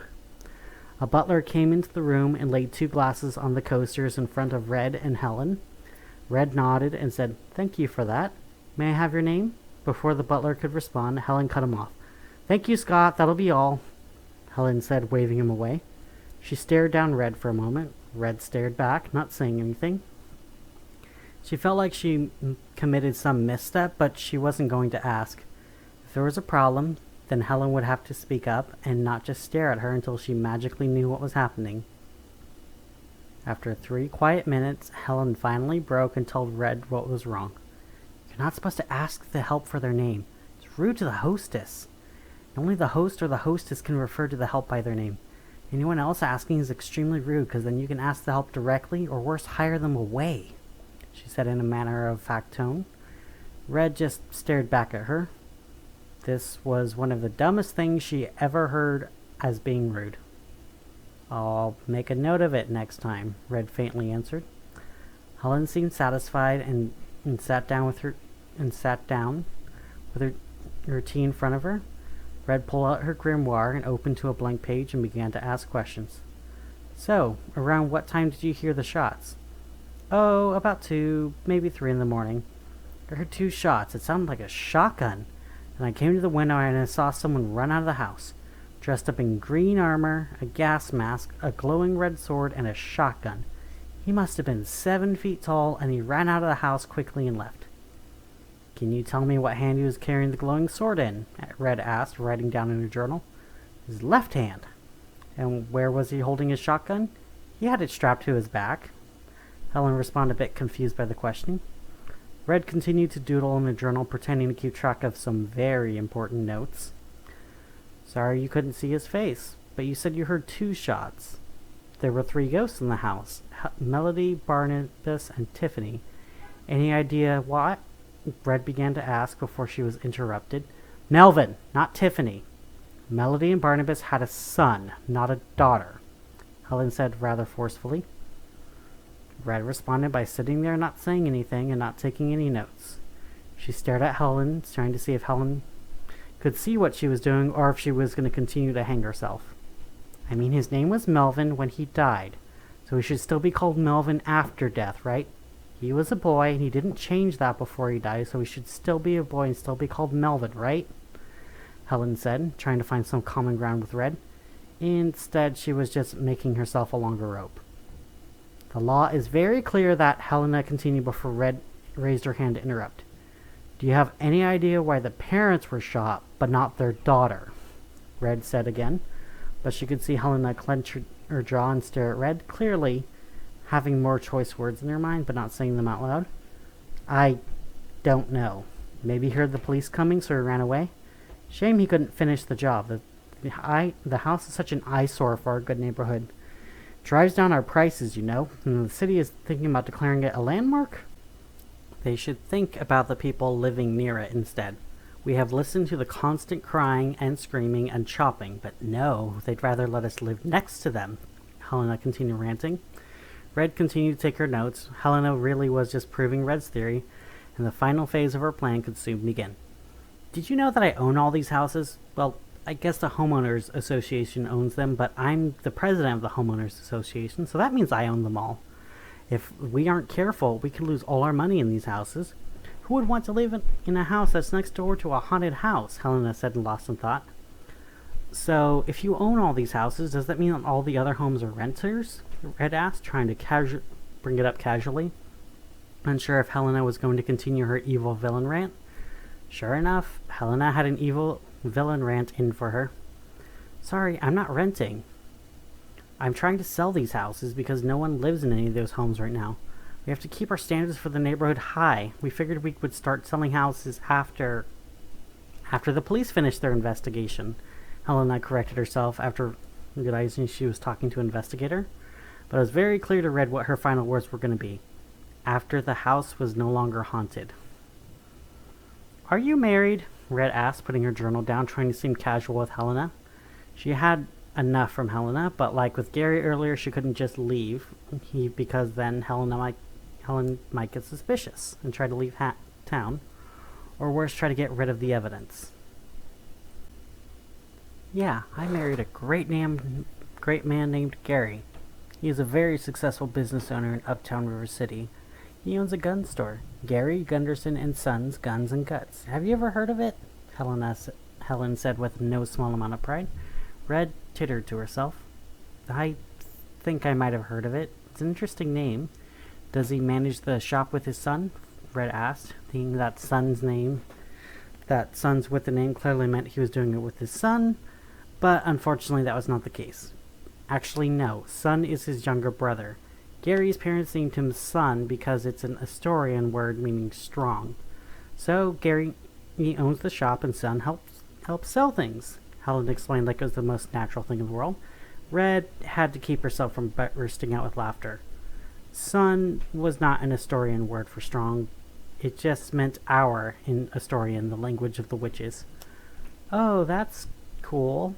That your husband and his brother are in business together. What do you do for a living?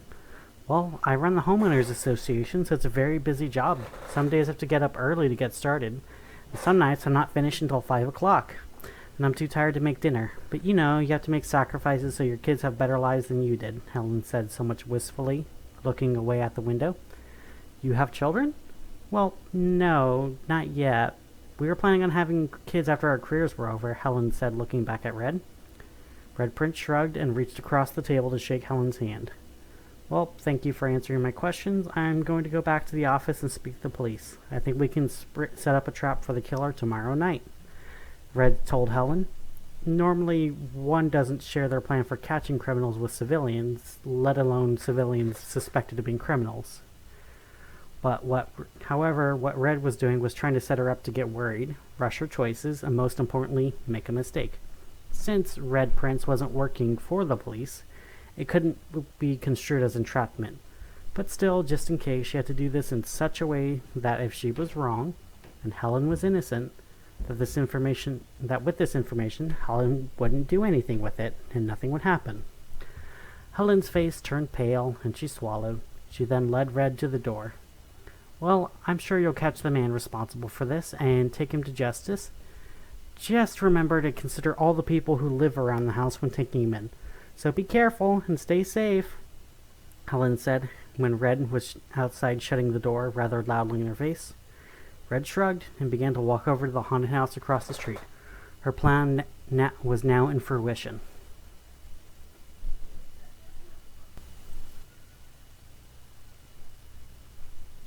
Chapter 8. Red Prince Meets Ghost Hunter. That very night, at nearly 11 p.m., the officer in the car in front of the house was on break, and she was somewhere getting dinner. Someone walked across the street, dressed in the same desperado outfit from that night. Ghost Hunter was trekking into the haunted house.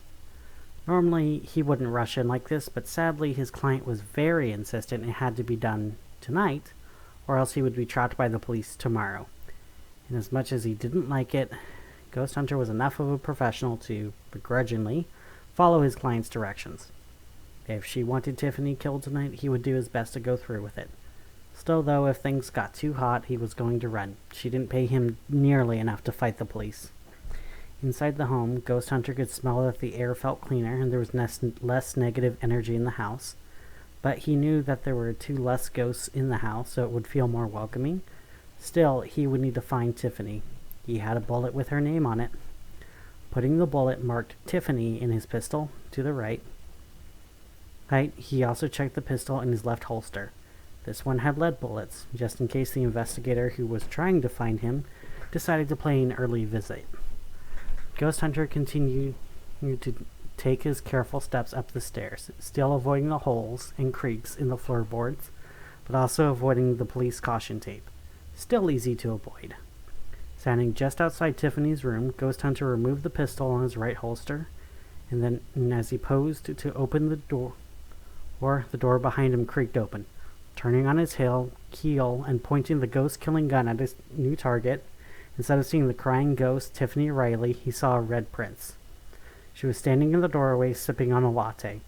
She seemed relaxed and calm instead of scared or even upset that there was a loaded gun pointing at her face. Took you long enough to get here. Surprised you didn't come earlier. So, do you think we can talk about this like professionals so you can get a bigger payday and Tiffany gets to keep living? Red asked Ghost Hunter as she took another sip of her latte.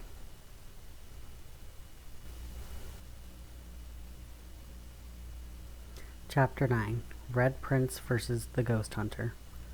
Ghost Hunter, with his professional pride, pulled out the pistol in his left holster and fired it at Red Prince.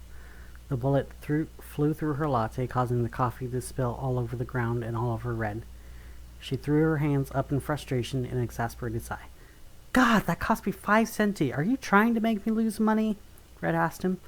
Ghost Hunter stared at her for a moment. He shouldn't have missed, yet Red was still standing and still lecturing him.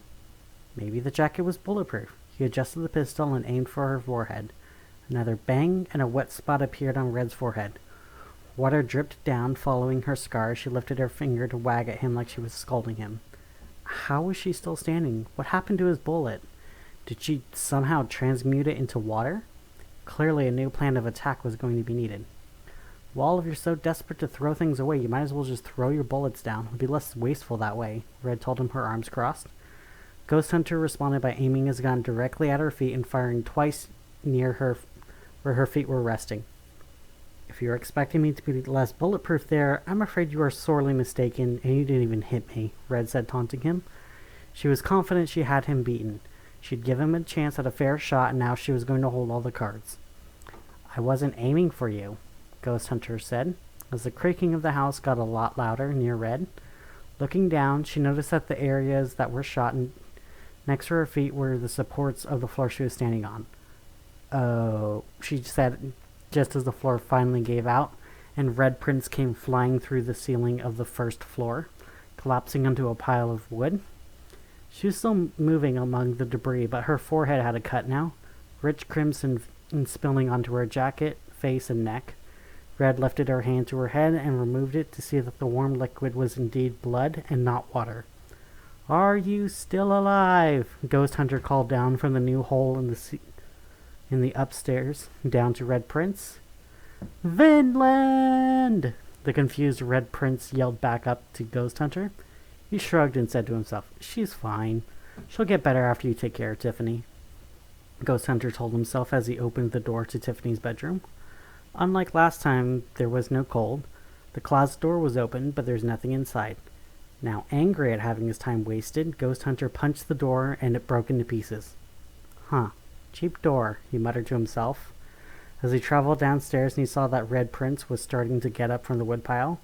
She was on shaking legs and the cut on her forehead was starting to scab over. Ghost Hunter called out to her. Where is the ghost? She's out getting ice cream, Red responded with shaking words. She was very clearly shaken by the fall and was probably going to need to go to the hospital after this, if the Vanguard didn't carry her there themselves. I'm serious, Ghost Hunter said, drawing his gun again, pointing at Red's face. She spat blood towards him, falling just short of his gun. I am being serious. She's getting ice cream with the officer on their break.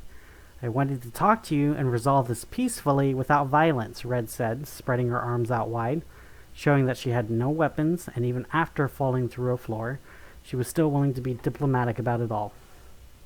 Well, I don't want to be diplomatic. I made a contract and I'm getting my 3,000 centi, Ghost Hunter said, beginning to turn away from Red Prince. But Red shouted something after him that made him pause and turn back to face her.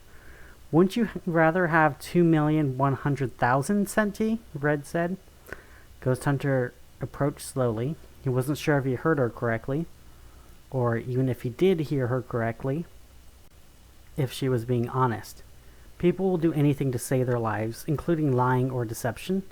Still, he wasn't threatening her life, and she fell through a floor onto a bunch of splinters, and she was still fine. So maybe she wasn't lying? Why would you give me so much money? Ghost Hunter asked Red Prince. She waved her hands away like it was a stupid question.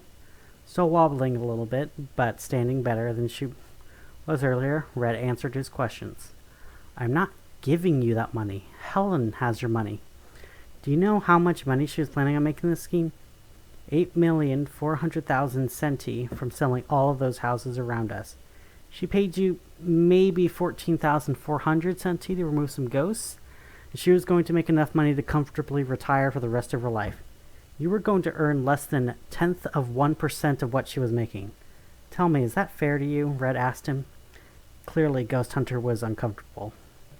He wasn't a mercenary hunting ghosts for the fun of it. He enjoyed his job, and he had a lot of pride in it, but earning money was a nightmare. Jobs were exceedingly rare, and killing a single ghost barely afforded him rent for a couple of months. He thought he might have won the jackpot with this job, but according to Red Prince, he may have won the entire casino without knowing it. You could be lying. What proof do you have? Ghost Hunter dared her to prove it. One didn't grow old hunting the supernatural without needing proof, making the big decisions. Red pulled out the file from her jacket, handing it to him. Ghost Hunter opened it and began to read. He saw property prices, ownership of homes, and even the estimated value of the homeowners association. This is all real, he whispered, seeing the seal of River City. All of this was official and real. Yes, she played you. If I remember correctly, standard mercenary pay for jobs like this is 25%, right? Sometimes you might get a lower price, but that's where negotiation was going to start. But I'm going to guess you've seen the inside of her house? She probably needed to save for another painting. She's still across the street, and you can renegotiate your contract with her.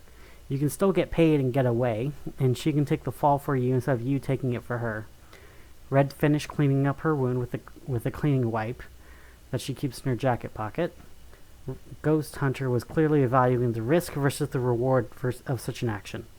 She may have neighbors who may turn on me, or she may turn me in herself. I can't spend a cent while I'm in Black Moon.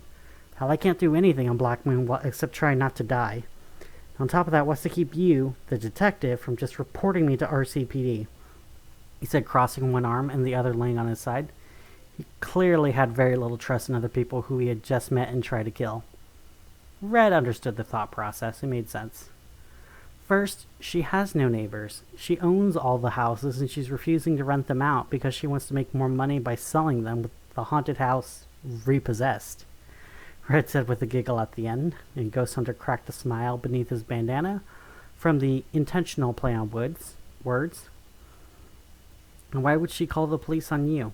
She would have to explain why all of a sudden these houses that were filled last night are now empty, and when they try to contact witnesses, and when they try to ask the obvious question of if she knows you, if she admits she hired you, she will get arrested even if they investigate where the theft come from. And when they fail to find any evidence of who stole it, she will only have one person to hire, and that's me, if she has any money left over. And do you honestly think I would help her even if she paid me? Red asked, lifting her hands up in exasperation. I mean, that depends. How much can she pay you? Ghost Hunter admitted, thinking back to all the people he worked for just because they could pay. Being a hunter that only specialized in ghosts usually didn't mean a whole lot of jobs were lined up waiting for him, and that they were savory characters. A lot of them were a lot crueler than the phantoms he was hunting.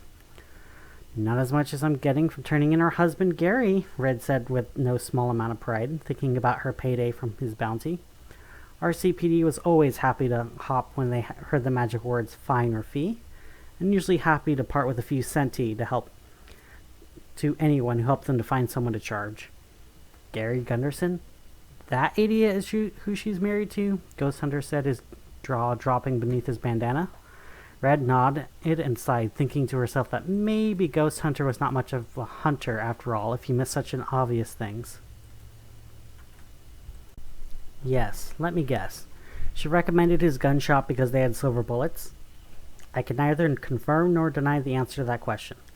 Well, her husband's about to go into legal and financial trouble, so while I was investigating the house, I was surprised by an unknown assailant who shot the floor out from me. I didn't get a clear look at them, but I did see they ran across the street and for some reason didn't leave. I was dazed and confused, so the first thing I did was take care of the cut on my forehead before calling the police for backup. While the officer guarding the place was on break for another 45 minutes.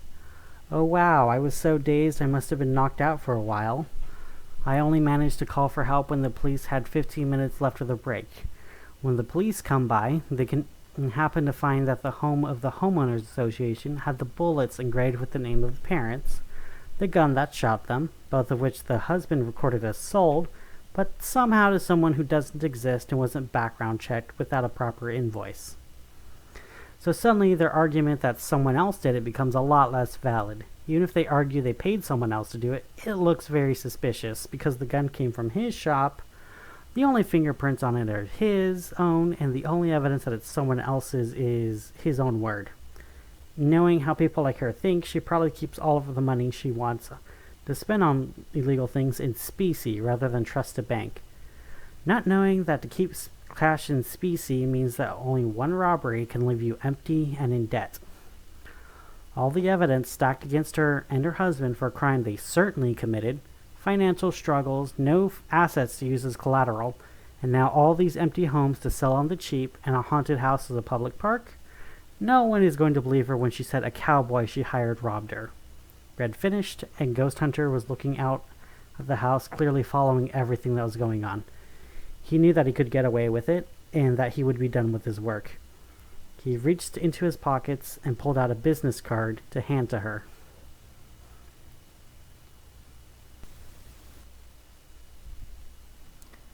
Chapter 10. Paying the Piper. Here, take my card. I don't plan on completely quitting the hunt, but I do think about moving somewhere nicer. I hear Isle City is beautiful this time of year, he said as he walked out the door. Red examined the car and saw an encrypted email address and also an encrypted phone numbers. Such things were usually managed by private groups who wanted to keep privacy of their clients as much of a priority as possible. Even if some of the clients were doing something illegal, they generally believed people monitoring it without consent was a far greater crime. Ghost Hunter made his way to the door, and Red continued to read her new business card, fascinated by what was on it. Well intending to keep her word, Red sat and read the card for the next 30 minutes. Interestingly, the name on the business card wasn't Ghost Hunter, but a name that was most likely his civilian pseudonym. Claudius Clyde Caron, Ghost Hunter Specialist, Red read from the card. The alliteration was pretty cool and easy to remember. Opening her grimoire, she inserted the business card and closed it. Per the magic of the grimoire, only she could find the card in there, and if anyone else tried to search for it, they would never find it. Most books had a similar spell on it, so it was relatively easy to make it stronger with some shifting script. She then began to write in her grimoire, detailing what she had learned for herself, and what she would be writing in her police report, because she was going to collect her payday and she was going to need words with Tiffany when she got back from getting ice cream. Humming to herself, she wrote as she wondered for a minute how Ghost Hunter was doing. Hearing a loud bang from across the street, along with the shattering of glass, Red nodded to herself. Saw that coming. Let's see if he is good against the living as he is against the dead, Red said to herself, as other glass in the house broke while she tried to fill out her own personal notes in her grimoire. Across the street, Ghost Hunter was in the Gunderson's house with Gary holding a shotgun up to his shoulder, aiming it at Ghost Hunter's head. Ghost Hunter rested his hand on his trick pistol, and Gary had his hand on the trigger. Ghost Hunter shook his head, sighing to herself. Did your wife bother to tell you that I was coming to collect my fee? The job is done, and now I want my reward, Ghost Hunter said to Gary. Gary instead laughed. He was clearly trying to look tough, but the fact he was shaking while he was pointing the gun, and that Ghost Hunter was invited in before having a gun pointed at his head, made Ghost Hunter think that maybe they didn't even want to pay the last 3,000 centi. She said that you were coming. Well, we want to renegotiate, Gary said. Small world. I was coming over to renegotiate with her too. Shut up! So here's the deal. You keep your consulting fee and your life. You walk out that door, or you'll be paid in buckshot. Gary finished, trying to sound tough, but his arms and legs were shaking even more. He clearly was hoping that Ghost Hunter would just agree and walk out of the house. This was a man who was used to the only crimes being what he could get away with, and now he was being asked to commit murder, and he wasn't sure if he was a killer. This was someone that Ghost Hunter could easily exploit. Tell me, Gary, was this your idea? Ghost Hunter asked while removing his hands from his trick pistol. He was sure he could distract Gary and even talk him down, away from trying to shoot him. If not, well, then he could improvise. He felt his heart racing from the situation, but he knew he had to appear in control, or else things would rapidly spin out of control. Well, no, but my wife said that we need to do this to make the money, so we can own all the homes and turn a profit. She said no loose ends, and that's what you are right now, Gary said, pointing the gun at Ghost Hunter, but his shaking was getting much worse. Well, if she is trying to tie up loose ends, why is she making you a loose end, Gary? Ghost Hunter asked, crossing his arms. Gary turned red and opened and closed his mouth for a few times like a fish out of water, before finally closing his mouth and lowering the gun a few inches, his finger off the trigger. Why would I be a loose end? There's nothing tying any of this to me in any way, he said with complete sincerity. Ghost Hunter shook his head and sighed before pointing at the gun he bought from Gary just last week.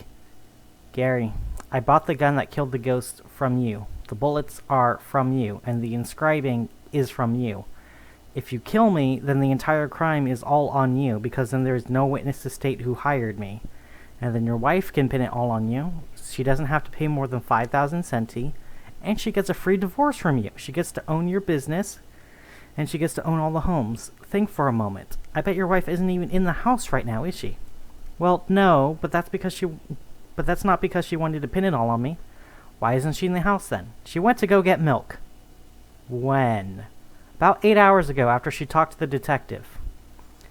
Don't you find that the least bit suspicious? I mean, she could have recommended a different gun shop so it wasn't linked to you.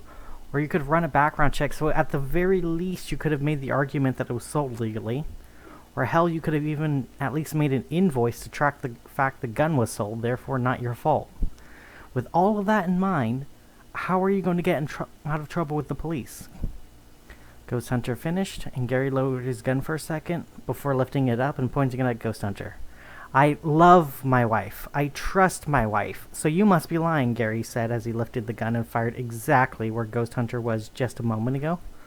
Already, Ghost Hunter was across the room, moving quickly and planning his next move, ducking and weaving. He wasn't bulletproof in the way Red Prince was, but he knew if he wasn't hit, he didn't need to be. He also didn't need to be faster than a bullet, just faster than Gary could aim. Honestly, with how much he was shaking, Gary very clearly had a little control, but Ghost Hunter would need to stop this quickly before someone got hurt. Picking up the flour in its pot, he threw it towards Gary, and sure enough, Gary closed his eyes and lifted his arms to protect him. The gun still in arm, firing upwards towards the chandelier. The glass broke and began to fall down to the ground, and the poorly secured shotgun pushed against Gary's big belly. Now his belly hit by the backlash, he keeled over, trying to catch his breath, dropping the gun to the ground. Okay, Gary. Can I call you Gary?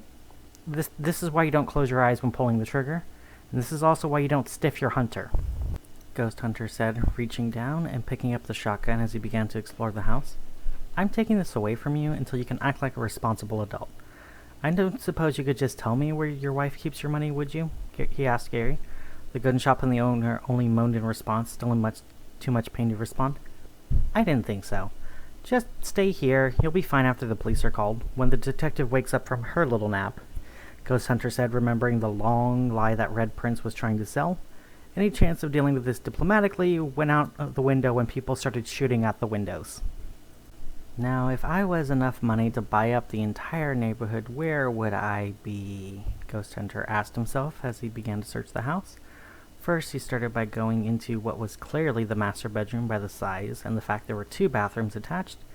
Nothing in either one, nor under the bed, nor even in the closet. Failing this, he checked all the hall closets, but there was still nothing there. He was starting to get a little worried. He was running out of time, and if he couldn't find all of the promised treasure, he was going to leave this job empty-handed. Worse than empty-handed, because he was stood successfully by all the stupid shoppers who signed him up to shoot spirits.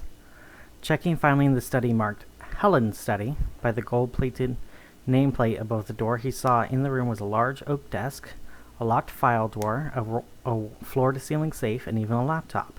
Seeing the safe, he chuckled to himself. Rich people and their safes, he muttered to himself as he approached it with one of his trick pistols at the ready, carefully inserting the thermite bullets into his gun. People loved to imagine vaults or safes as keeping things safe from anyone who's trying to get into them. They certainly are good against fire, floods if they're waterproof, and might even deter someone who didn't have the code or don't have the time. Well, sadly for you, I have both time and the combination, Ghost Hunter said, backing up, aiming his gun, and firing the thermite bullet. It was a special compound designed to melt down constructs made of heavy steel and even Megamech's armor. A civilian safe wasn't going to last.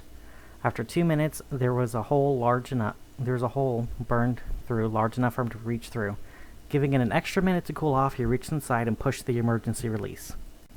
Large safes like these had to come with an emergency release on the inside, just to make sure that no one accidentally got trapped on the inside.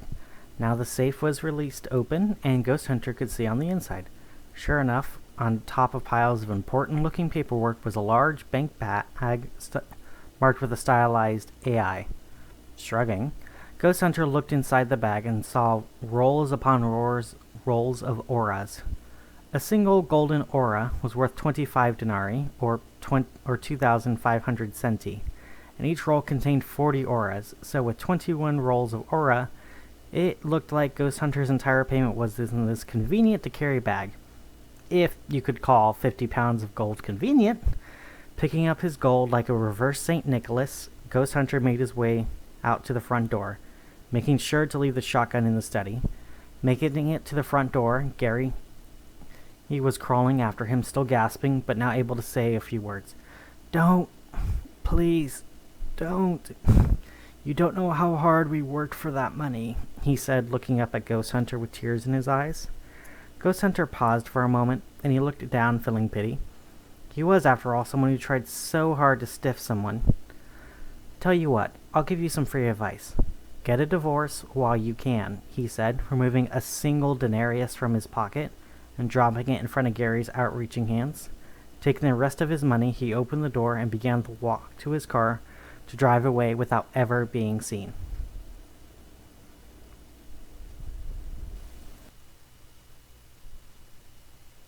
Chapter 11, Back from Ice Cream.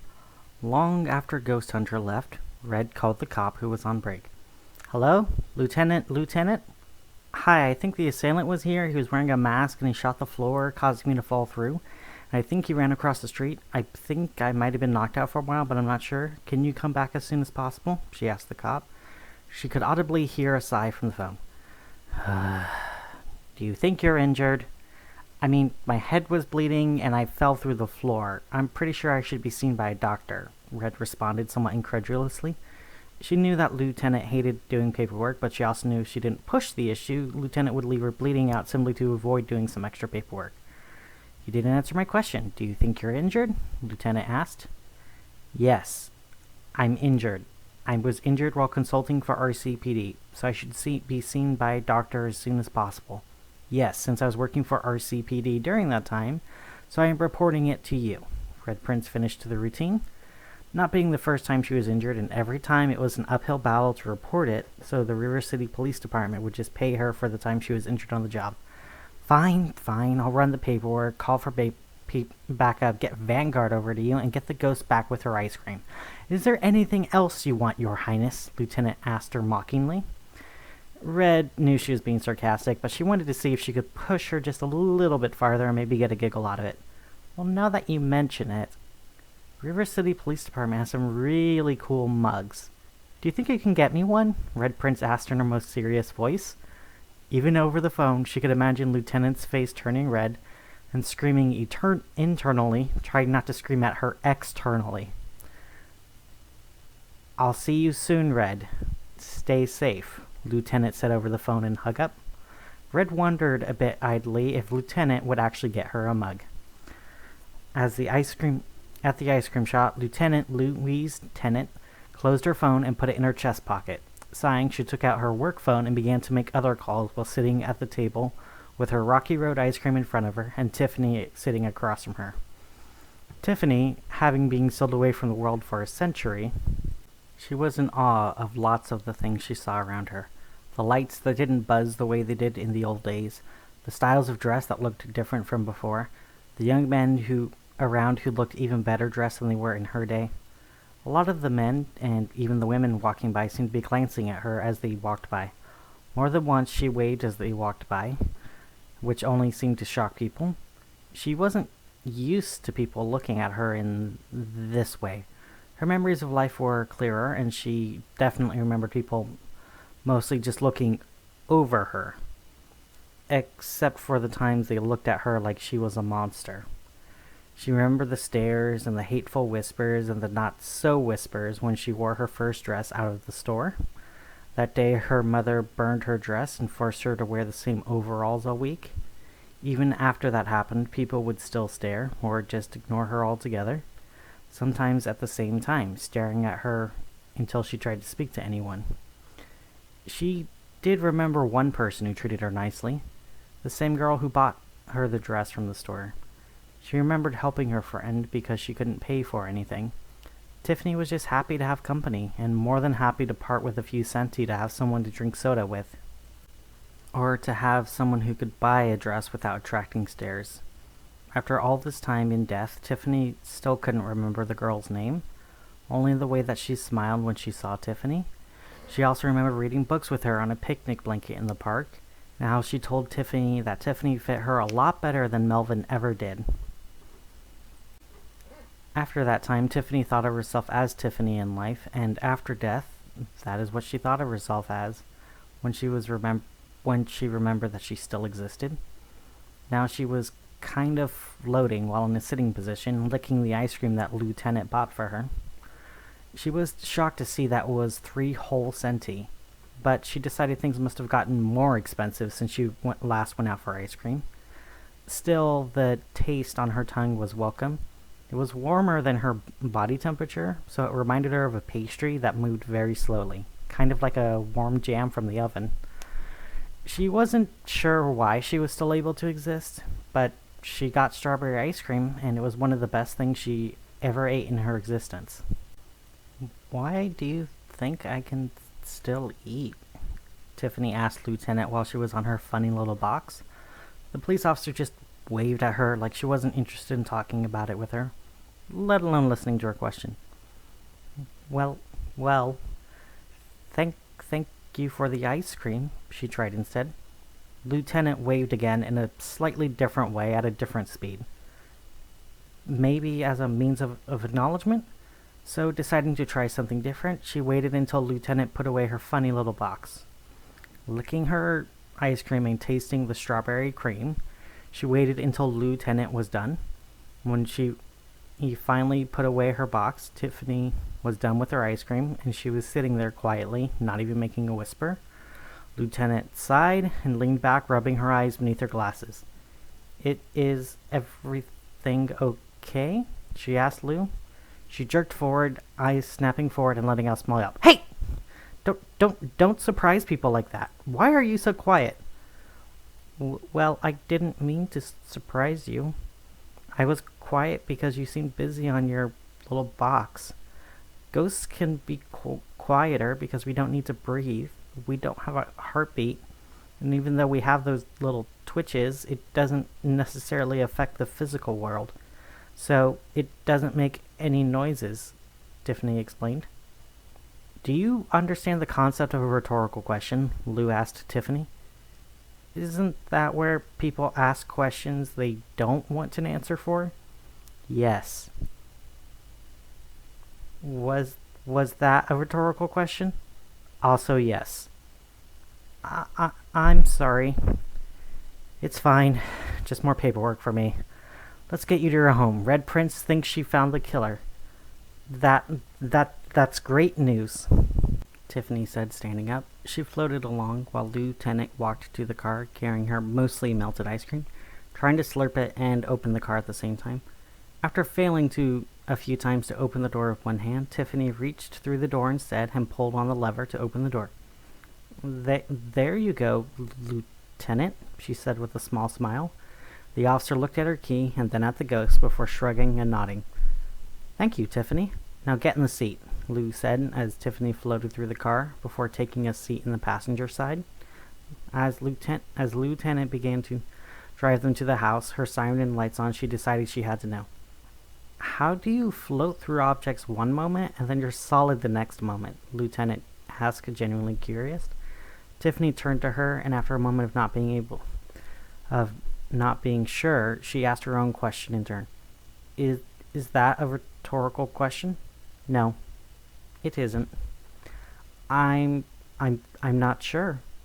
I just know that I can choose when to go through most things, and choose to be solid.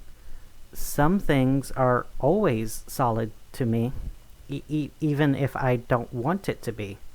Like ice, silver, and salt are all things that are always solid to me. I'm not sure what all the rules are yet. I just learned today that I can eat things, and I also learned today that I can feel warm," Tiffany said, feeling her hands on the heater, still curious about her own abilities. After a few moments of her hands on the heater, She pushed her hand through the window, and when she wanted her hand to be intangible, she didn't even feel the wind. It didn't push her hand back like it should have. When focusing on her hand, she realized it became solid and was being pushed back by the wind, but the part of her arm that was inside the window was completely numb and still intangible. This would have to be tested even further by her. Now, in front of her house, she pulled her arm through the window and then stood up, floating up to her house, forgetting to unbuckle the seatbelt, leaving the seatbelt clicked in but empty as she floated over to her house. On the outside, it looked horrible, rotten, and broken, like how Tiffany felt on the inside. She still felt cold on the inside, but she also knew that it was going to get better. As horrible as it was to admit, even to herself and no one else, she was glad that her mom and dad were gone. In life, they were convinced that Valhalla was waiting for them and that Helheim was waiting for Tiffany. Even in death, while they lingered on the mortal plane, they were convinced that Valhalla and Odin were waiting for them just after judgment. For 100 years, they only ignored Tiffany while she cried alone in her closet and in her room. She didn't remember much, except that anytime she tried to reach out to either her mom or her dad, they both became very angry and very scary. They were angry and scary in her life, and in death, it was so much worse. The way her mom's skin cracked when she was screaming, revealing the skeleton beneath her hatred, her ugliness from the inside broke out of the fragile outer shell, like a porcelain doll hiding human remains. Her dad would raise his axe and swing it at her, keeping her from getting close. His face had long since faded with wrinkles and sags that began to tear at his face, revealing weeping wounds that leaked ectoplasm even into his eyes, unable to see, yet always keeping her away. Now they were gone. Her existence was her own, but what was she going to do? She had a killer after her, and even if he was stopped, then she would be alone in her house again. Well, now she could cry outside her room now, so that was something new, if nothing else. Even after only a century, something that Tiffany knew pretty well was, from being a ghost, that things change very slowly in the span of eternity. Inside the home, Red was sitting on a splintered pile of old firewood. Seeing she was cut on her forehead, Tiffany drifted over and examined her head. Oh no, I'm so sorry. You got hurt protecting me. Are you going to be okay? Tiffany asked Red. Red only smiled and nodded to Tiffany. It's going to be okay, Tiffany. He won't bother you anymore. Your parents won't bother you anymore. I know this isn't the life you imagined when you lived, but you'll be able to do more with your afterlife than you could before, and you won't have to do it alone, Red told her, smiling at the ghosting. I'm not sure what role a ghost serves in the world of the living. To teach the living. There's people out there who would love to ask about when you lived, and I still have cases to solve and people to help. And I'm sure that you would want to make sure others don't have to go through what you went through. The room went quiet again. The outside was full of red and blue lights. Police and Vanguard had shown up, both going into the house across the street to evaluate what happened and to give Gary help before coming over to the abandoned house to help Red Prince or the ghost girl Tiffany. Still, in the silence, there was understanding, and in that understanding, something sprouted in Tiffany's heart, something that she lost a long time ago. Hope for the future. I think I would love that, Red Prince. I'm glad that you love that, Tiffany Riley, Red said as the Vanguard finally made their way to Tiffany's home.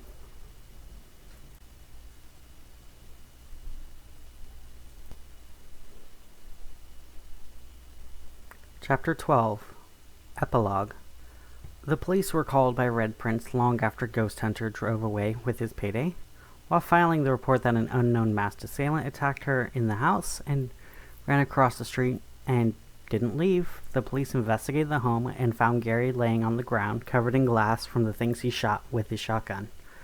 Finding the shotgun in his wife's study, along with numerous papers showing her plans to buy up the property and spreadsheets comparing the prices of various mercenaries and even the plans on how to frame her husband for the entire thing. When Gary Gunderson heard this fact, he did not believe it. Thinking his wife could do no wrong, he continued to insist that he was robbed by the same person his wife hired and it wasn't his fault. Gary Gunderson was convicted of selling illegal military-grade weapons, explosives, and for selling guns and ammunition without a background check and invoice. He was fined 40,000 centi for his crimes and would serve 5 years in Black Moon Prison. His wife, Helen Gunderson, was wanted for illegal hiring of a mercenary, vandalism of a city park, and felony tax evasion, but she could not be found. Apparently, she left the Empire of the Seven Cities about 6 hours before the police were called, and rumors were that she escaped into the northern forest, where imperial and city authorities have no jurisdiction. If found, she would be fined 1 million centi and could serve up to 10 years in Black Moon Prison. For the mercenary known only as Ghost Hunter, according to documents in the Gunderson safe and Gary Gunderson himself, if found, he will be charged with 6 months of community service for unlicensed mercenary work in River City, 6 weeks in Black Moon Prison for vandalism of a city park, and a fine of 600 centi for burglary, and to have to return the value of the stolen property to Gary Gunderson. Authorities do not know where he is, but they are offering a bounty of 10,000 centi to anyone who can bring him into RCPD. For the detective known as Red Prince, she would be paid her standard fee of 5,000 centi for discovering who was responsible for the judgment of Melody Riley and Barnabas Riley. She would also be paid a bounty of 10,000 centi for the discovery of a gun store that was operating illegally within River City limits. She continues her private detective work and occasionally consults for RCPD. For the civilian known as Marceline Mark Pierce, she would use her newfound funds to go see many new music shows and to pay for rent and to buy new ink and papers. She would also see a doctor for treating her wounds that she got from falling down onto an old wood pile, and she would continue to tease her sister and pet her cat when she was at her apartment.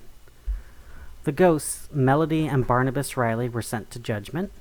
After making their appeal to the Council of the Gods, they were banished to purgatory for a time, to eventually earn their way back to reincarnation, maybe to do better in the next life.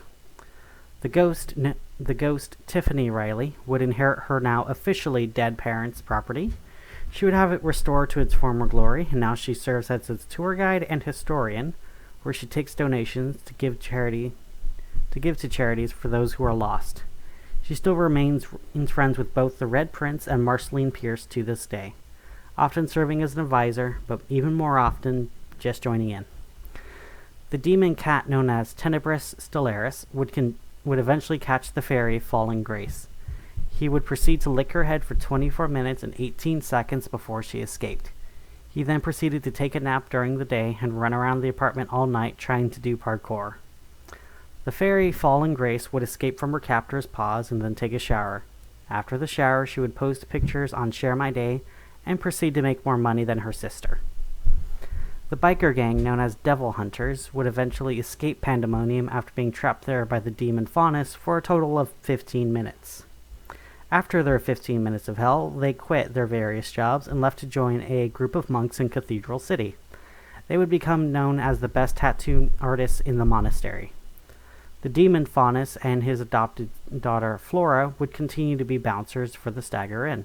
Faunus got bored of his human captives quickly, and instead decided to get a new coloring book for his daughter. They would proceed to color together while working at the Stagger Inn. The police lieutenant Louise Lou Tennant would continue to be mocked for her name, and she still doesn't understand why.